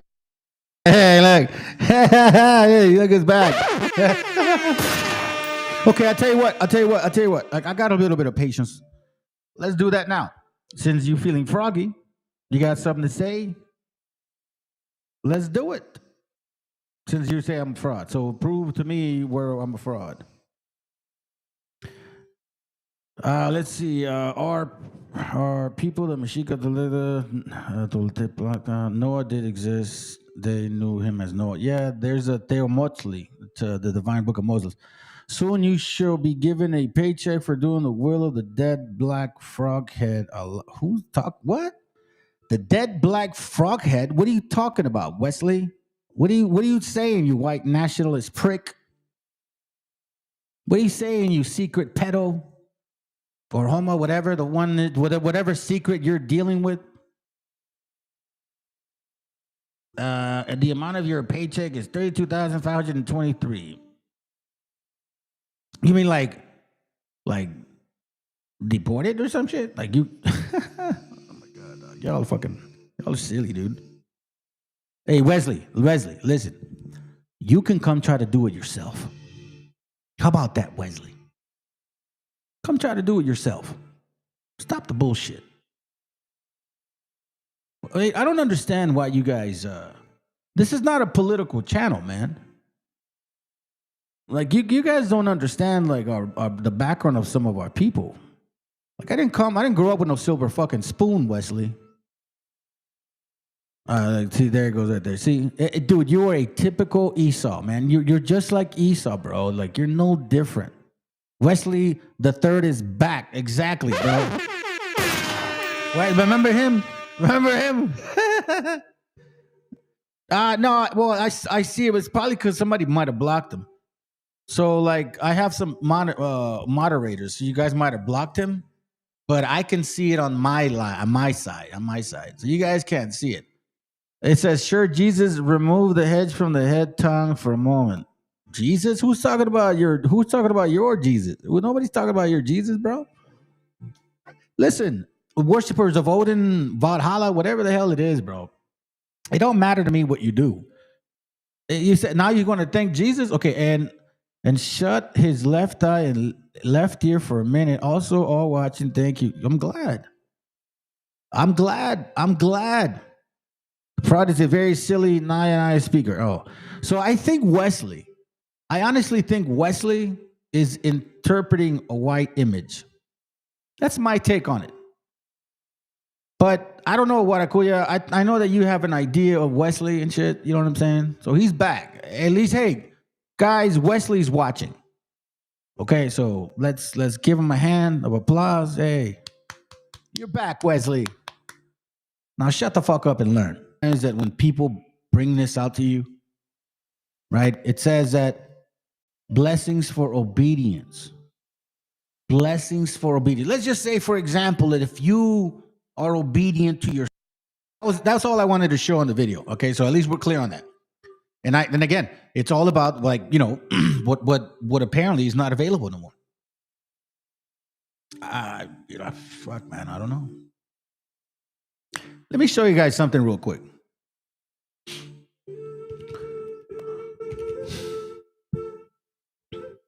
I really like this video. I think I can find it. Maybe I won't. I didn't find it. Oh, no. Where you at, bro? Where you at? Oh, okay. Here it goes right here. Here it goes right here. There it goes right here. That was the one. My bad. I put it in the wrong place.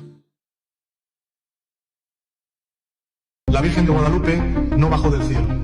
Fue el invento más divino del imperio para someter con fe a los mexicas, aztecas, otomis, chichimecas, etc.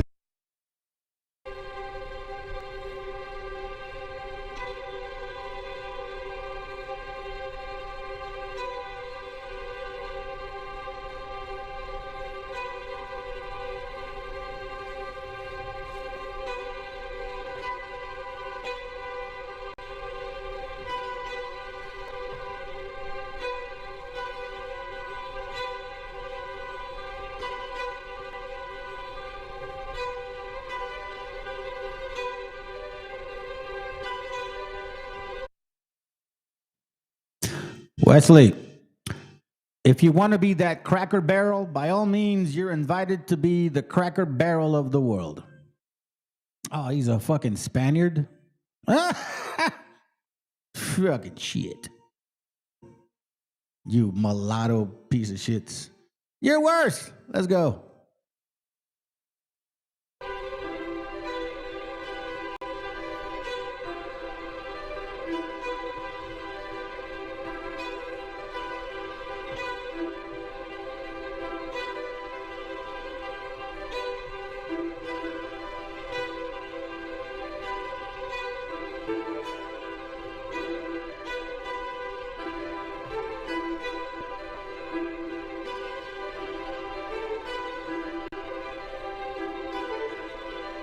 But nevertheless, it's interesting to see that they were so focused and so interested in the Hebrew scriptures that they wanted to found a country based on its dictates. The Hebrew language was also very popular. It was very popular in the place of higher education in those days. And in fact, until today, the old universities, Harvard and Yale, the Ivy League schools, you can see God's name or various other words written in Hebrew on the seals, the emblems of the schools. At the time of the American Revolution, interest in Hebrew was so widespread that members of Congress proposed that Hebrew be the official language of this country.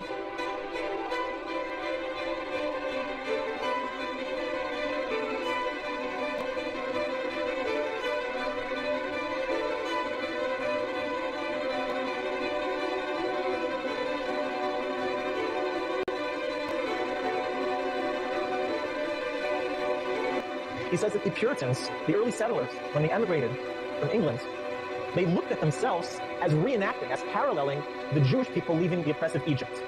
England was the oppressive, slave-driven society of Egypt.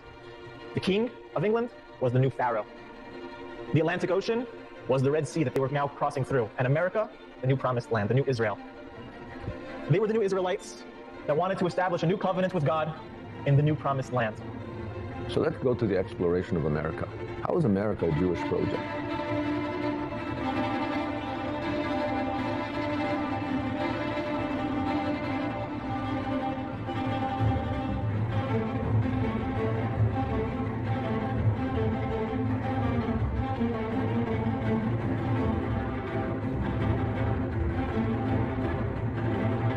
The whole idea of the separation of church and state, where did that come from? Well, that's also a Marano project. Persecuted by the church, some of these persecuted people said, wait a minute, maybe religion and state should be two different things. At its exploration, America came out of a Hebraic project, desire to go back to what once was, in the time of the Bible, a Hebrew republic.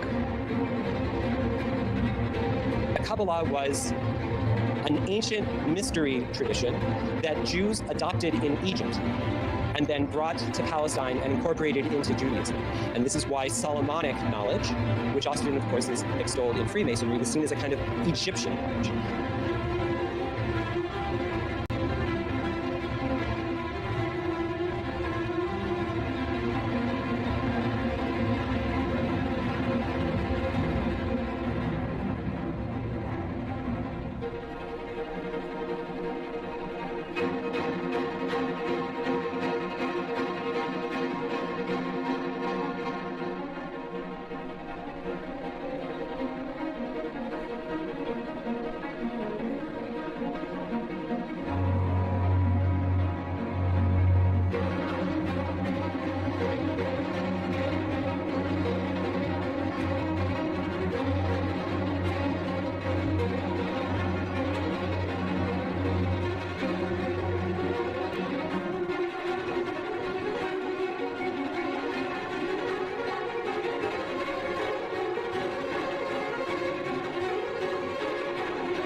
Now I am become death, the destroyer of worlds.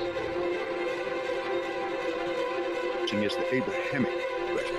And get a great big missile and blow that wicked dome of the rock plumb off of the spot where it's standing right now, so we can get that third temple rebuilt and usher in the coming of Jesus. The golden age of America begins right now. A destructive force of 85,000 tons of explosive.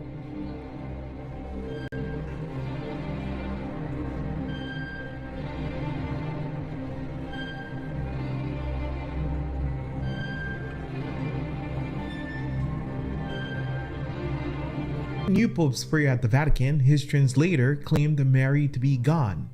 And let us ask for this special grace from Mary, our God. After all, who can blame the translator, since many Catholics, if not all, literally worship Mary?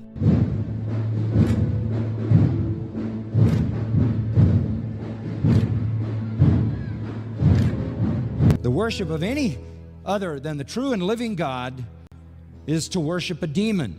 You don't get to God by making an idol and doing the best you can. The Roman Catholic Church teachings and doctrines will not lead you to believe otherwise, because they elevate Mary at the level of deity. If her eyes are upon you, your salvation is assured. Now, think what that means. It means if she turns her gaze from you, you're toast.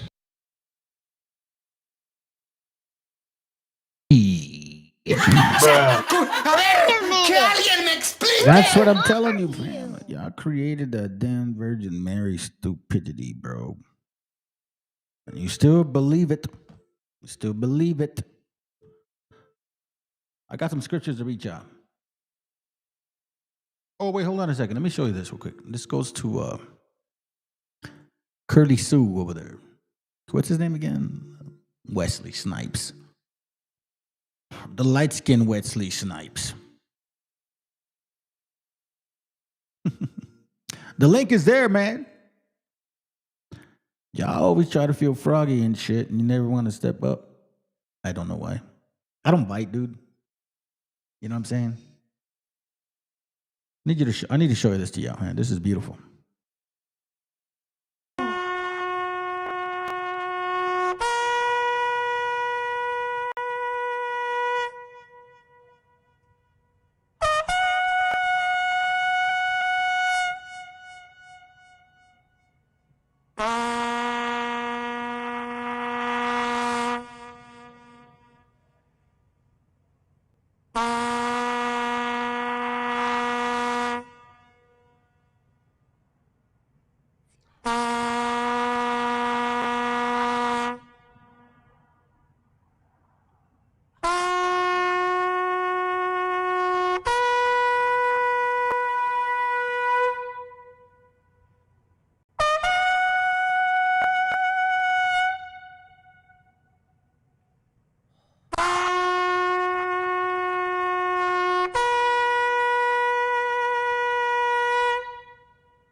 Let me give you guys some real important verses I think we should be able to understand. I think he's had enough, dude. I think William Curry and shit, or curry food, or curry with the extra spice, had enough. Wesley, the light-skinned Snipes. Let me go to Isaiah, not Sirach. Isaiah chapter 58 and verse 1, it says, cry aloud, spare not, lift up thy voice like a trumpet, and show my people their transgressions and the house of Jacob their sins. That just means that I'm not going to be quiet. I'm going to let my people know what happened, because that is our job. And as long as you guys keep worshiping these damn idols like it is, then it's going to continue. I know y'all think it's a joke, but it's not.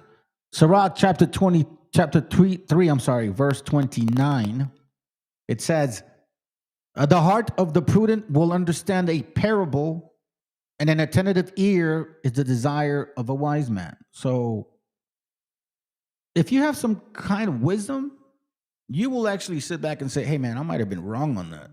Maybe he may be right or wrong. You know what I mean? But at least you reflect. An intelligent man or woman should be able to reflect and say, I think I was wrong. Prudence. It requires that. Because it's prudente, way. Got to think about things. You can't just like Wesley Snipes Curry. Showed up out of nowhere. Like, he hasn't been here in ages, and then he just wants to just make stupid comments. Like, what the fuck, bro? Cracker Barrel, typically. Damn Spaniards. Damn rapist. Proverbs 14:8 says, the wisdom of the prudent is to understand his way. That's self-reflection. That's like, yo, what am I doing? What am I, how am I moving? As far as I can say, family, my house is good. Other than, internal issues that we all deal with, I guess. Certain spirits that we're like getting rid of finally. But other than that, I can't complain. The wisdom of the prudent is to understand his ways. The only way that I got here was by doing that first. But the folly of the fool is deceit. So, chicken curry, like the brother said, or Wesley Snipes, just come in here with stupid talk, thinking that you're going to deceive people. Like, we're over that, bro. Like, that shit don't work no more. Like, Ave Maria, Padre Nuestro, Diez Mandamientos, like, that's not the only things we're able to read now. We can fucking read now. We can read now. I know it might not mean nothing to y'all, but it means everything to me. Psalms 44:20 reads, it says, if we have forgotten the name of our God, hold on a second, is this it? Yeah, if we have forgotten the name of our God, or stretched out our hands to a strange God, shall not God search this out? For he knoweth the secrets of the heart. So there are some of us that forgot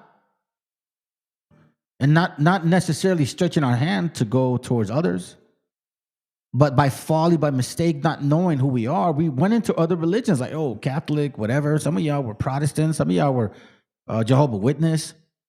The brothers I talked to, because we were all searching for him. We're searching for an answer. Like, what? Why are we here? What's the point? Psalm 77 and verse 6. I want to leave you guys with some thought here. I call to remembrance my song in the night. I commune with mine own heart. In my spirit made diligent search. That's self-reflection. That's also you doing what I'm doing, so to speak. Maybe not as intense, or maybe even more intense than me. But that's what it's calling, call to remembrance. My song. When you're alone, like what you married men, separate from your, like when you're alone, not next to your wife, not with your kids, when you are alone, what is your song? What do you yearn for? What are you asking for? What are you looking for? I commune with my own heart, and my spirit made diligent search. This is what the Most High is requiring of you. Self-reflection, searching who you are according to your forefathers, like Job 8:8 says. Search and seek. You made the diligent search. My spirit made the diligent search. That's why when it talks about, I think in Sirach 44 or Second Entrance, I don't know which one it is, I can't remember right now, where it talks about drinking that cup, and he drank it and poured it, and like all of a sudden, like his memory strengthened. That's the same thing. That's like repenting, self-search, soul searching, so to speak. Some people call that shit, right? Some people call it that. It's like I've said it in this channel so many times. If you want to get to know the Most High, you got to get to know yourself. If you have that connection with the Creator, you're not. I'm not saying you're God. What I'm saying is you need to cleanse all your shit out of you before you can even communicate with Him like that.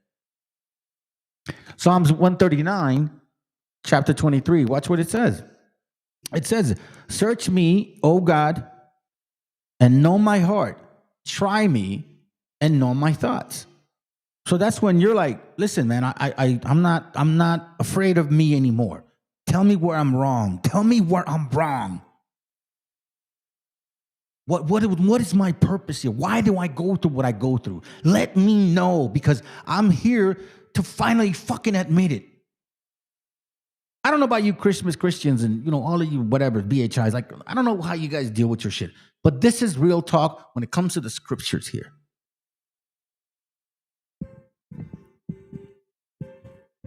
So Proverbs 52 and 5. I'm sorry, 52. 20. Maybe I'm dyslexic now. What the hell? Proverbs 25 and 2. Man, I saw the numbers backwards. Proverbs 25 and 2. It says, "It is the glory of God to conceal a thing, but the honors of a king is to search out the matter." You see? So these things that we've been missing has been concealed for quite some time. But you as a king needs to search out these matters, just like you need to search out your own matter of yourself. This doesn't happen by sitting back and yelling at people and saying, "F you, I'm a Hebrew." I don't work like that. There's actually fucking work involved in this shit here. There's work involved. And for all you guys that claim or believe that, this isn't it. Look, if you think that you came to some channel and we go around saying, "I can't wait to enslave you, Ak. I can't wait to have a bunch of women, Ak. I can't wait to have power, Ak," you're in the wrong channel. That is not what is being told here. Before you can even have any of that, you need to self-reflect. If you want to have a communication with the Creator, you need to look at you. And a lot of you guys and girls don't want to do that because you're a piece of shits, because you're horrible people. And it's too embarrassing to admit that to yourselves. So you want to go around and say, no, I don't have a problem. I'm good. Well, good for you. That's not what we do here. That's not what the scriptures are even asking for. So I leave y'all with that thought, man. 2 hours, I think it was enough. Lord willing, I can do another class. I don't think tomorrow, maybe Monday. I'm going to try to get another one in on Monday. I hope so. You know what I'm saying? At least I hope so. But you have to take these things into consideration. Job 8:8 talks about that. Look, Job 8:8 says this. It says, for inquire, I pray thee, of the former age. Here, let me simplify it for you simpletons. Look for a moment at ancient wisdom. Consider the truth our ancestors learned. Let's just say you ain't a Hebrew. Fine. But do your research of who you are. Don't try to steal the heritage of others because what you found out about sucks. Sorry. It is what it is. You know what I mean? You can't change reality. Deuteronomy 32:7 says, think of the past, of the time long ago. Ask your parents to tell you what happened. Ask the old people to tell you the past. Why do you think when these foreigners came in 1492, they made sure to get rid of the old and the young? Meaning the fighters and the wise. Deuteronomy 28:48, I'll finish with that. So then you will serve the enemies that the Lord is going to send against you. You will be hungry, thirsty, and naked. Hungry for knowledge, thirsty because nobody is giving it to you, and naked like as in stupid because you don't know where to turn. Church, Christianity, Protestantism, white nationalism.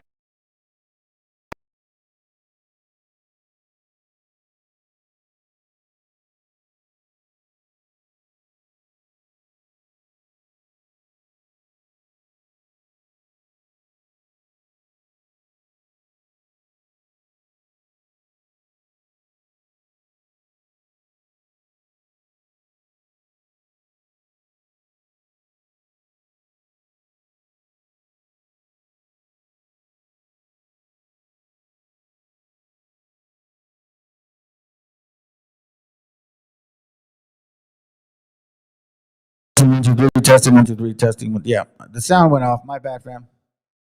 Maybe I was a little too powerful for the live. Verse 48. So then you will serve the enemies that the Lord is going to send against you. You will be hungry.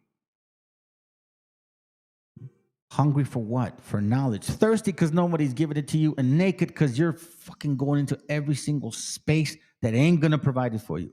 Indeed, in need of everything. The Lord will oppress you harshly until you are destroyed. You know what destroyed means? Like I said before, and like it even talks about in Hosea. Matter of fact, I'll just end it with this right here. I'll end it with this, I promise. I'll end it with this. Hosea 10 talks about what happened to our people.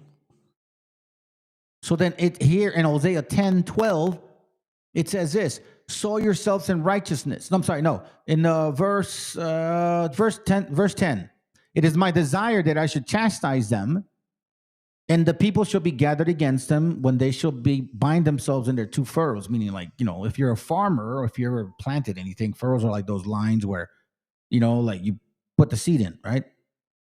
Ephraim is a heifer that is taught and loveth to tread out the corn, but I pass over her fair neck. I will make Ephraim to ride. Judah shall plow. And together, basically, that's why it says Jacob shall break his clods. When you need to harvest or plant something, a tree, plant whatever, you got to get rid of that clay under the dirt, like rocks, all of that, or else the root will not root itself. You understand? Sow yourself in righteousness, reap in mercy. Break up that fallow ground. That fallow ground is basically a dry brain, a destroyed spirit, destroyed dry spirit. For it is time to seek the Lord till he come and rain righteousness upon you, wisdom, knowledge, and understanding. Nor will you be hungry or thirsty anymore, because someone's going to provide some of this information. Like, bro, how come these people are lying? How come they never say this about us? How come they held this stuff back? Right. Ye have plowed wickedness, ye have reaped iniquity, ye have eaten the fruits of lies. What? Christianity, Virgen Maria. Now they have a fucking wicked one. What do they call a muerte and shit? Like, come on, man. It's for real. Whatever religions that these foreigners have within themselves, that's their prerogative, not ours. Because thou didn't trust in the ways and in the multitude of thy mighty men. Therefore shall a tumult arise among thy people, and all thy fortresses shall be spoiled. You see this? It says here that you have to be unfortunately destroyed before you can come back together. And that's kind of the fact about a lot of things. It's like, if you want to, let's say, for example, I don't know, if you want to refurbish a car, right? If you do the body work, you got to take the paint off. You got to like sand it down and use like some tools that is going to completely make it look like, what the hell did I just do? Primer, they call it, right? Whatever. I don't know about that shit. But anyways, look, before I continue, I've had enough. Family, 2 hours, man. I think that's enough. I hope y'all appreciate the breakdown, the at least the hidden secrets. We're gonna continue with part 2. You'll see this hidden secrets part 2 because I'm not done. What I basically just did with y'all right now, I only went through about 4, because I keep notes of the things that I want to talk about, and I only went through like maybe a quarter of what I wanted to talk about. So this is going to be like, like a 2-3 day type of session. So I hope you guys can appreciate it. I'll try to do part 2 next week. I have other topics to talk about, but I think that this is something that we need to continue because I'm going to go deep into some of the similarities about our people, the connection, and, again, reflect. If this applies to you, amen, all praises to the Most High. If you don't agree, nobody's forcing you to.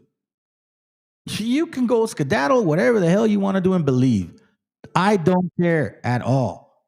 What I care about is those people that do resonate with this information and maybe have the energy to do the research and confirm it for yourselves. Because this is not a channel where I want you to fucking learn this shit and regurgitate it like a dumbass. I need you to really, really embrace this and let it simmer into your spirit and say, yes, this is it. All right, fam. Good night. Hope y'all enjoyed it. See y'all next week.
Well, that's crazy, family. I don't understand what is going on with this video here. Wow. Thank you, brother, for sharing that with me. I appreciate that very much. Thank you so much. This is crazy, bro. Yeah, but still, man, there's a message to my madness. Thank you, bro, for sharing that with me, man. That shit is whack. Good night.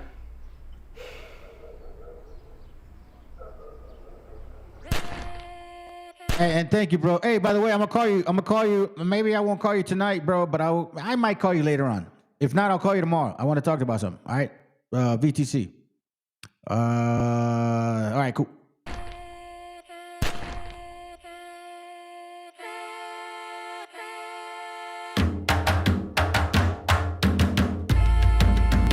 Estamos aquí, oye, que estamos aquí. Mírame, estamos aquí. Desde hace rato, cuando ustedes llegaron, ya estaban las huellas de nuestros zapatos. Se robaron hasta la comida de gato y todavía se están lamiendo el plato. Bien encabronados con estos ingratos. Hoy le doy duro a los tambores hasta que me acusen de maltrato. Si no entiendes el dato, pues te lo tiro en cumbia, bossa nova, tango o vallenato. A lo Calaboy y bambú, bien frontú, con sangre caliente como Timbuktu. Estamos dentro del menú.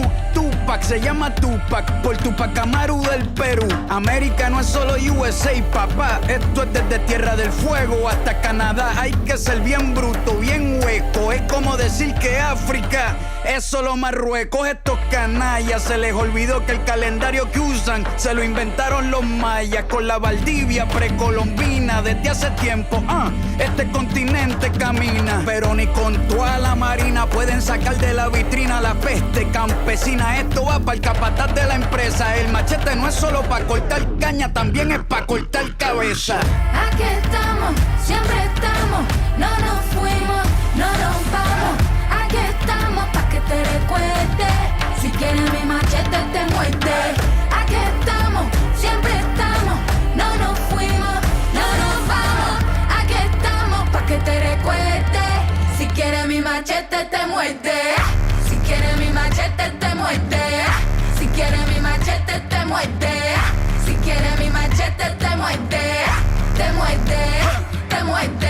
Los paramilitares, las guerrillas, los hijos del conflicto, las pandillas, las listas negras, los falsos positivos, los periodistas asesinados, los desaparecidos, los narcogobiernos, todos los que robaron, los que se manifiestan y los que se olvidaron, las persecuciones, los golpes de estado, el país en quiebra, los exiliados, el peso devaluado, el tráfico de droga, los carteles, las invasiones, los emigrantes sin papeles, 5 presidentes en 11 días, disparo a quemarropa por parte de la policía, más de 100 años de tortura, la nova trova cantando en plena dictadura. Somos la sangre que sopla la presión atmosférica. Gambino, mi hermano, esto sí es América.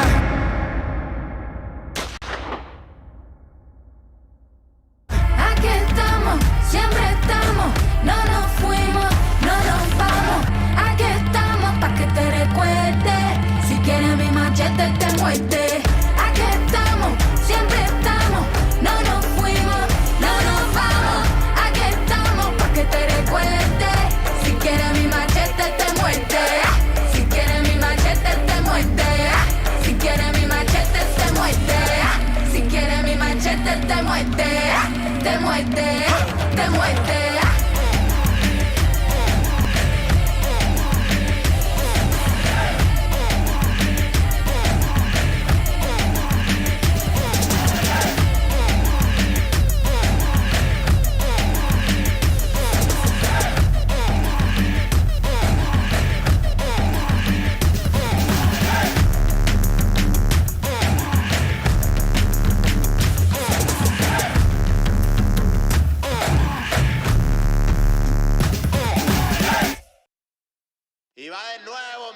Mexicano bandido, todo el barrio prendido. Siempre ando bien cuido, siempre poniendo ruido. Mexicanos al grito de guerra, yo defiendo mi tierra. No me dejo de nadie, yo cuido a los míos, mi raza se aferra. Soy donde quiera. Verde, blanco, rojo hasta que muera. El barrio prendido ya quemó afuera. Soy mexicano, esa es mi bandera. Yo la levanto por donde quiera. Verde, blanco, rojo hasta que muera. El barrio prendido ya quemó afuera. Me voy tendido, me voy empinando mi bote. Un poco mareado por la bebida y el borlote. Me tiene hasta la riata la gente con su mitote. Pero me despreocupo, me pelan todo el garrote. Me para la chota, ya es por mi apariencia. Que hay tantos delitos, que hay tanta demencia. Yo no cargo nada, no más mi presencia. Pinche puerco joto, atente a las consecuencias. Si no topa el poli en breve nos para en la calle. No puede salir uno conmigo porque ya hay detalles. No quiere que conteste, quiere que yo solo calle. Quiere mi dinero pero que chinga su madre. A la dica este sistema nos quieren ver abajo. Pero tumbar gente, quien les dijo que es trabajo. Puro chingar al indio, váyanse mucho al carajo. Loco no me rajo, lo bueno porque se armó la alianza más pesada del país. Todo el mundo ya conoce las rimas de estos MCs. Pa' ponerme más feliz, unos paisas de hachís. Mis paisas en el gabacho, bien truchas con la polis. Loco en Guanajuato, con los ojos bien tumbados. De coto con el quesada, rifando por todos lados. Atento si prendo un blunt en cabina cuando grabo. Represento Nuevo León, junto a mi carnal el Davo. Cuando voy pa' Jalisco, el pasado está olvidado. Con el perro de la C, bien grifo, pedo y enfiestado. Chécate mi banderón, unido como había soñado. Bien bajado ese balón, compa lefty bien bajado. Puro hip hop mexa, hasta que amanezca. Pásenme un mezcal y que no se apague la yesca. Ya saben que aquí andamos pilas pa' lo que se ofrezca. Si escribo estas rimas es pa' que se enorgullezca.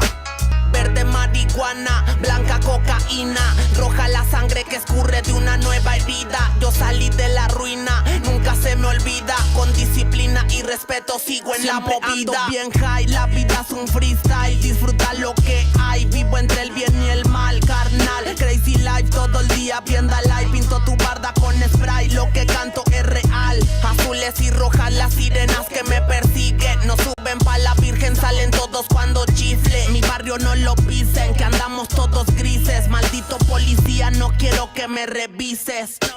Prende la mota en canala o en hitter. Ando con mi flota y el dealer. Tenemos lo que se te ofrezca, tú nada más pide. Me dijo mi madre que de la envidia me cuide. Soy mexicano, esa es mi bandera. Yo la levanto por donde quiera. Verde, blanco, rojo hasta que muera. El barrio prendido ya quemó afuera. Soy mexicano, esa es mi bandera. Yo la levanto por donde quiera. Verde, blanco, rojo hasta que muera. El barrio prendido ya quemó afuera. Ya, ábranse cabrones, llegó el mexicano partiendo sin necesidad de palancas. Todos jugamos en la misma liga, yo soy titular, tú ves desde la banca. Disfruto cada cosa que me pasa, colaboro y mi carrera se levanta. El mismo cabrón que antes no tenía nada, se la pasa viajando y dice que canta. Por eso me caga enfermarme de la garganta. Pero aguanta, traigo mata natural y humo de planta. 2, 3 cabrones dando lata y yo haciendo más plata. De esto la vida se trata y pa' que sepas no es barata. MC da bolos desbarata con cada escalón que sube. Yo tuve la suerte de hacerme fama en YouTube. Hay 2, 3 raperos de antaño que me bajé de su nube. Los mandé pa' su casa y de premio hasta les pagué el Uber. Si alguien me tira es porque sabe bien que domino el negocio y quiere de mi parte. No quiero darlas de grande, pero si me tiras la neta me toca humillarte. Soy capitán, llevo el estandarte. Somos muy pocos los que hacemos arte. Este flow si es de Marte, tú dale like y comparte. México lindo y bandido, diario a Diosito le pido que me cuide a la familia si un día el cora ya no late. Estoy bendecido porque me cuidan los míos. Orgullosamente me exatamos locos de remate.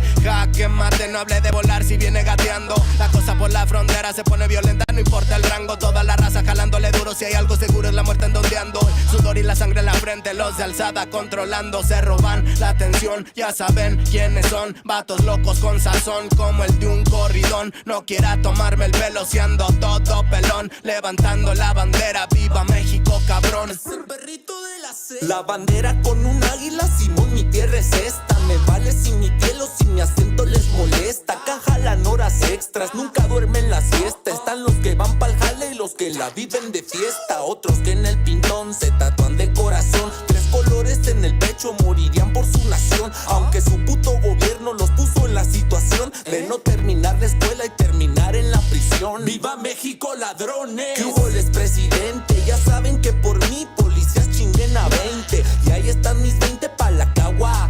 Aguas, que es tierra caliente de Chiapas hasta Chihuahua. Wow, wow, wow, yipi yo, yipi yucas. Buenas Montegreen, Aguas, Tijuas y San Lucas. San Luis Potoyes, Mataulipas, La Puebluca. Dime si o no, loco, acá tienen lo que buscas.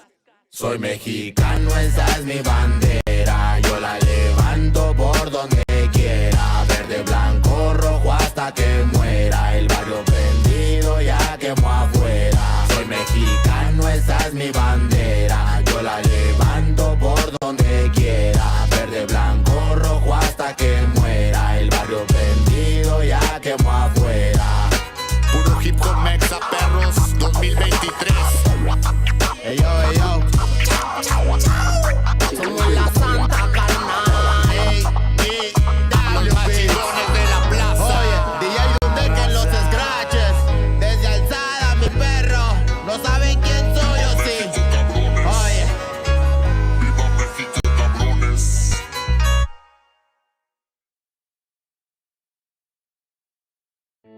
Chicanos killing Chicanos is what they want. Blacks and Chicanos killing each other is what they want. That's how they run this place. Once we get together, they don't run shit. You got a lot to learn about being Chicano. Yeah, Alcatraz, midget loco. Yeah. They never seen this coming, man. What up, Loom? What up, Oreo? 500 years of captivity. What else? Now they trying to tell us how we supposed to be, how we supposed to act, how we supposed to rap. How I'm brown but my flow too black. Come on, y'all kidding me, right? Nike Air Flights fitted cock back fresh. Representando mexicanos on the map. No estoy jugando, got bars like I battle on Smack. But hold on, I'ma bring it right back. My people indigenous. I'm not sure if you getting this. By the time I'm done, you gon' be feeling this. I come from the people they call Mexica. I've been to the motherland, Chichen Itza. Seen the Mayan ruins, intellectual architects. Been in the cenote, seen ancient artifacts. Really? Cali is Mexico, those are the facts. They raped women, gave elders heart attacks. It was a battle, our people were outgunned. Took life and cattle, we were outdone. However, 2 wars proudly we take to the grave. Those we call our Independence Day. It's time to stand up, educate our people. Stay on our grind, let them know that we equal. We see your plan, but your plan is see-through. You can't stop my people. Mexicano, I'm brown and proud. Mexicano, I'm brown and proud. Mexicano, I'm brown and proud. Mexicano, I'm holding it down. Yeah. Story with Mexicas, Mexicano. Gave birth to the word that we know as Chicanos. Aztec warrior, man, it's all in my blood. From the Tenochtitlan, that's the heart of the love. Now I'm Mexico City, that's a modern day name. Don't let the books confuse it to be a modern day slave. Gotta get your facts right and study the culture. Don't be like Cortez, he came like a vulture. Came to just steal and take away the land. He seen what we got and he was like, damn, who would've guessed it had to be a white man? Damn again, now we got stolen lands. They say go back to where the fuck you from. Man, this is my land, that's what you stole from us. I'm not Hispanic or Latino, I'm a Mexican. Man, fuck La Milicia, you can have that bitch. It's time to stand up, educate our people. Stay on our grind, let them know that we equal. We see your plan, but your plan is see-through. You can't stop my people. Mexicano, I'm brown and proud. Mexicano, I'm brown and proud. Mexicano, I'm brown and proud. Mexicano, I'm holding it down, yeah.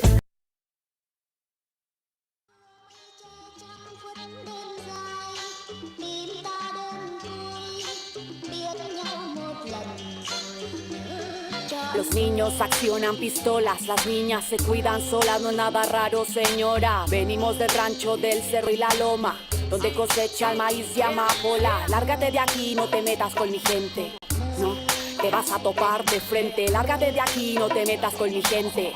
Mira, mira.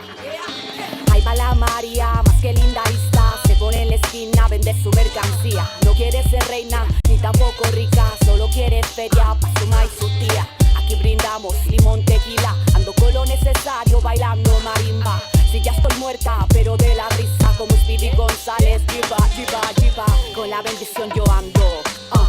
Low life, por Sonora anda rifando. Tengo mi entorno conectado, todo controlado, como siempre ganando. ¿Quiénes son quien controlan la calle? Ja. Corre que no te atrapen, más bombas tal vez ilegales. Yeah, con la lata negro mate. Súbele, wey, ponte la cumbia, chalino, cadete, saque a la que truene. Súbele, wey, que hoy me duele el corazón, me lo pasaré con pulque si se puede. Malos tiempos, dejaré que pasen, sí, solo miro para adelante. Estas perras conmigo quieren toparse y no creo que me aguanten. Biri biri biri biri bam bam, tú no vas a acabar con mi power mexicano. Biri biri biri biri bam bam, tú no, tú no, tú no, tú no. Biri biri biri biri bam bam, tú no vas a acabar con mi power mexicano. Biri biri biri biri bam bam, tú no, tú no, tú no. Hey hey, no me toques, santo chida, y te veo igual de jodida. No soy suertuda, soy bendecida, y estoy tirando pa' arriba, pa' arriba, pa' arriba. Quiero cantar desmadre mariachi. A ti te olvido con mezcales, que suene fuerte los cadetes de Linares. Yeah, por acá puro González. Ando tumbando la casa, yeah. Ando prendiendo con Rafa la raza.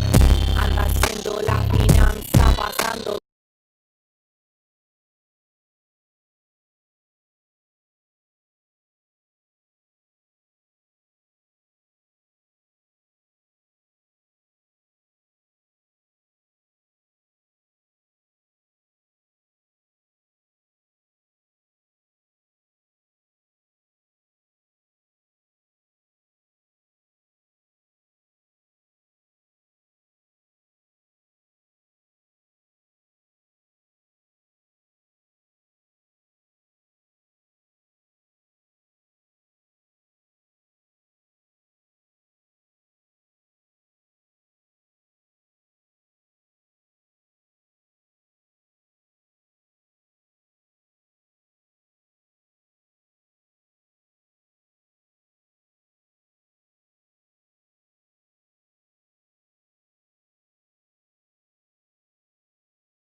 pa'l momento, no palabras vanas que rompen los sentimientos. Lucharé y derribaré los muros del lamento.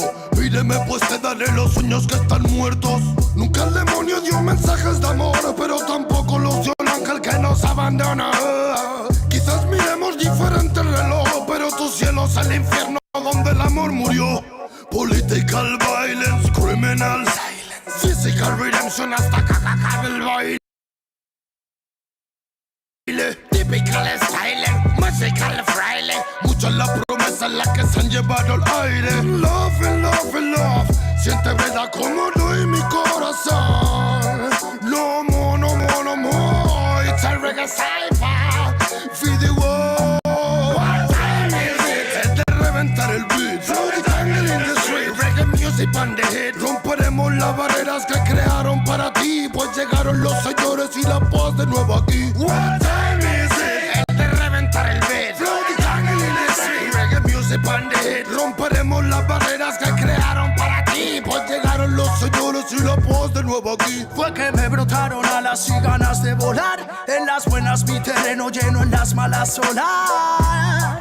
Un muro que decorar, mis hermanos me sirven de guía, mi estrella polar. Guarda los hilos, me duele hasta respirar. Solo quiero ver verdad. Sigo buscándome lejos de lo que piensas, más fácil de lo que crees, el esfuerzo trae recompensas. Vale la experiencia si es intensa, no tires de la cuerda si está tensa. Miraban al ocaso con tristeza, las estrellas devolvían con grandeza su mirar. Nos vimos floreciendo en la maleza, la belleza de las piezas y comienzan a encajar. Es de reventar el beat. Throw the tangle in the street. Reggae music on the hit. Romperemos las barreras que crearon para ti, pues llegaron los señores y la paz de nuevo aquí. What time is it? Es de reventar el beat. Throw the tangle in the street. Reggae music on the hit. Romperemos las barreras que crearon para ti, pues llegaron los señores y la paz de nuevo aquí. 51, 52, con un micro de bambú, más vueltas que Passepartout. Me siento en la old school. It's magnetic kung fu, it's a reggae magnatur. Por las almas sonrientes que acompañan a Zazú. En bambalinas y balú, son rimas de menú, no salidas de Benur, pero cálida y del sur. Homie, always lonely, but I feeling like a gangsta. 52, 53, a mí sí me ves venir, por eso me llaman King, ese fue mi devenir. De marchar o seguir, nunca tuve que elegir, la music me eligió a mí, no tengo nada más que decir. Saifa, Puniga, Loba, Grimble, Fire, Killerman, Smoker, Chusta, Feel Lighter, Rasta, Child Metal, Kimanes, Original Reggae, Saifa again. Interna en la villa del pingüino, entre los Kalin en la antena y los que se encuentran dormidos zarandeas tus emociones cual barril de vino, cosas feas quizás en tus ideas, pero aquí no, yo no atino, disparo sin mirar a todo aquel vampiro que el diente quiera hincarme, bro. Si lo digo, no es para pensar, sino para aclarar lo que de siempre estás pensando. Acaba el tan magnífico, imposible de torcer metal, sustama, bro. Reggae warriors again, making connection after connection. My new world, creating the freedom from them. Me more. Many boy represent this game. What time is it? Es de reventar el beat. Throw the tangle in the street. Reggae music on the hit. Romperemos las barreras que crearon para ti, pues llegaron los señores y la paz de nuevo aquí. What time is it? Es de reventar el beat. Throw the tangle in the street. Reggae music on the hit. Romperemos las barreras que crearon para ti, pues llegaron los señores y la paz de nuevo aquí. Falta presentación si existe nivel. Sobreviviendo en Babilonia escribí al papel mis problemas cuando al final pude entender que para ser feliz solo tienes que querer, que solamente hay una vida y es para vivir. Busca siempre una alternativa para seguir. No dejes nunca que te digan que no es así, y prende un poco de sativa para estar chill. Ey, superando ansiedades con el humo de ganja. Manchas de un pasado trágico en la cancha. Seguimos siendo fuertes, su mierda no me engancha. Mientras otros esperando a que lleguen en long time. No matter where you come, no matter where you come from, solo importa que prestes atención a este sound. Desde the original, killer man al mando. Oh, na, na, na. Mira, soy un warrior, sonido legendario. Disfruto cada segundo cuando me subo al escenario. Tengo fuego en los labios, sigo cual mercenario. Pasos de gigante y cora revolucionario. Siento que es necesario, suena el reggae en los barrios, para que cale el mensaje y para salvar a los más sabios. Entre mi imaginario, quemo cheques bancarios. Si vienes con la mala vibra, mejor bro, cambia tu itinerario. Ya, ya, ya, ya, ya. Cuando ruge el león suena la música real. Venimos con el ya, ya, ya, ya, ya. Sonido de guión es el sonido original. Ya, ya, ya, ya, ya. Reggae de corazón es el que se hace en unidad. Ya, ya, ya, ya, ya, ya, ya, ya. What time is it? De reventar el beat. Reggae music on the hit. Romperemos las barreras que crearon para ti, pues llegaron los señores y la paz de nuevo aquí. What time is it? De reventar el beat. Reggae music on the hit. Romperemos las barreras que crearon para ti, pues llegaron los señores y la paz de nuevo aquí. Se ve tan mal cuando miras a otro lado, los fantasmas del pasado no se detendrán hasta verte derrumbado. Peores lo hemos pasado. Andaba a golpes con la tristeza, me aportó riqueza, me otorgó sabiduría, pues se dibujaba en todas mis piezas. Yo con alegría le daba color después. La aguja sigue girando, tiempo parece burlar de mí. Dijo que sanaría esperando, pero creo que la espina aún sigue ahí. Con los dedos lo voy palpando. Cierro los puños, escapa de aquí. Agonizando, no me espera el tiempo, no voy a esperar por ti. Nuestras huellas en la orilla se han borrado por la marea. Si esas estrellas ya no brillan, las entiendo pa' que veas. Sea donde sea, bajo la tormenta o dentro de la odisea, donde arañas cubren el cielo de tela, los aviones nadan y los barcos vuelan. Aunque parezca que va bien, no sabes bien si va mal. Besos que pueden doler, ojos que pueden matar. Tengo mi alma en el almacén encerrada, mi corazón está en huelga, mis sentimientos en ámbar. Gente, Calamala dijo que estaría presente. Fallaron como nunca, se fueron pa' siempre. Millones razones pa' vengarme, pero a veces duele más actuar indiferente. Como no quieren ver ahogados, tenemos branquias y cerrados los bronquios como la mente de un guardia. Yo soy la montaña y vine con la cordillera. Más cojones que tu ganga tiene una madre soltera. Tú cúbrete si suena mi tu. A mi lado tengo soldados fumando de su palulu. Ni un conjuro de grimorio me lo salva del velorio. Pa' tener pila valorio se matan vestidos de emporio. Yo no quiero una pistola, estoy soñando que la vida que quería me llega a tiempo. Desde que yo la vi sola, loco ando. Vino a verme cuando el sol se estaba poniendo y se dejó una pluma y se perdió en la bruma. Nunca se despidió de mí, nunca se despidió de mí. Vivo en un mundo que parece roto y sé que no, porque todo es perfecto y lo debo plasmar. Me fumo un troco tras otro y lo veo todo otro color. Me siento libre porque vuelvo a conectar. Mi gente sufre y no lo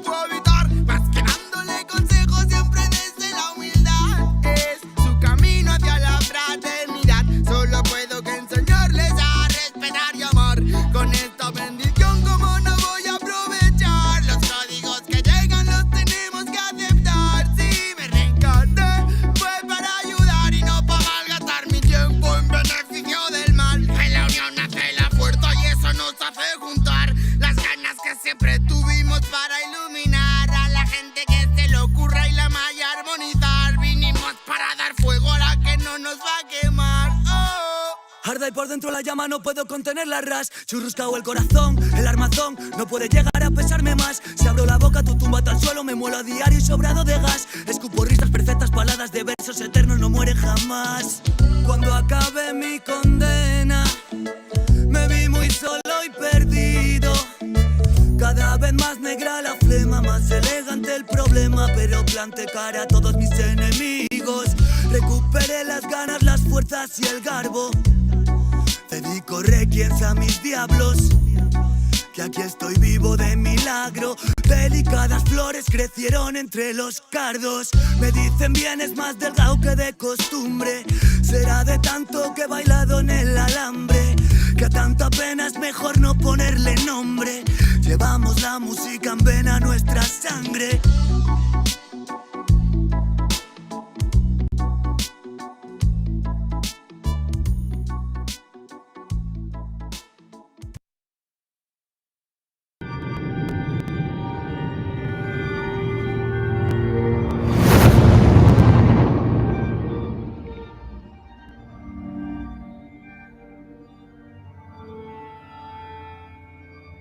Ical, hijo, abre los ojos.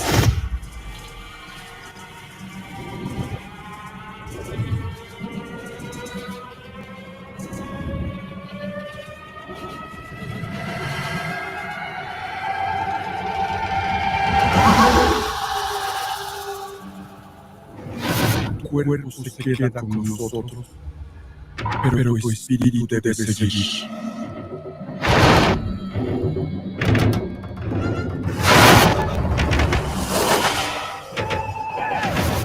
Buscan aléjate de las sombras. Deja que nuestro dolor sea tu fuerza.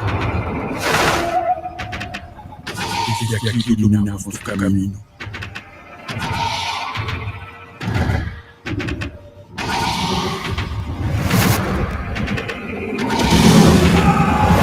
Lucha como nosotros a esa pena tan grande. Yo soy tú eres yo.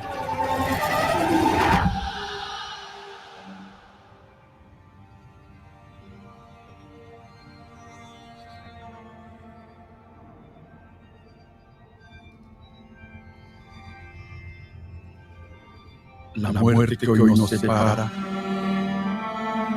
mañana volverá a unirnos. Eres libre, hijo.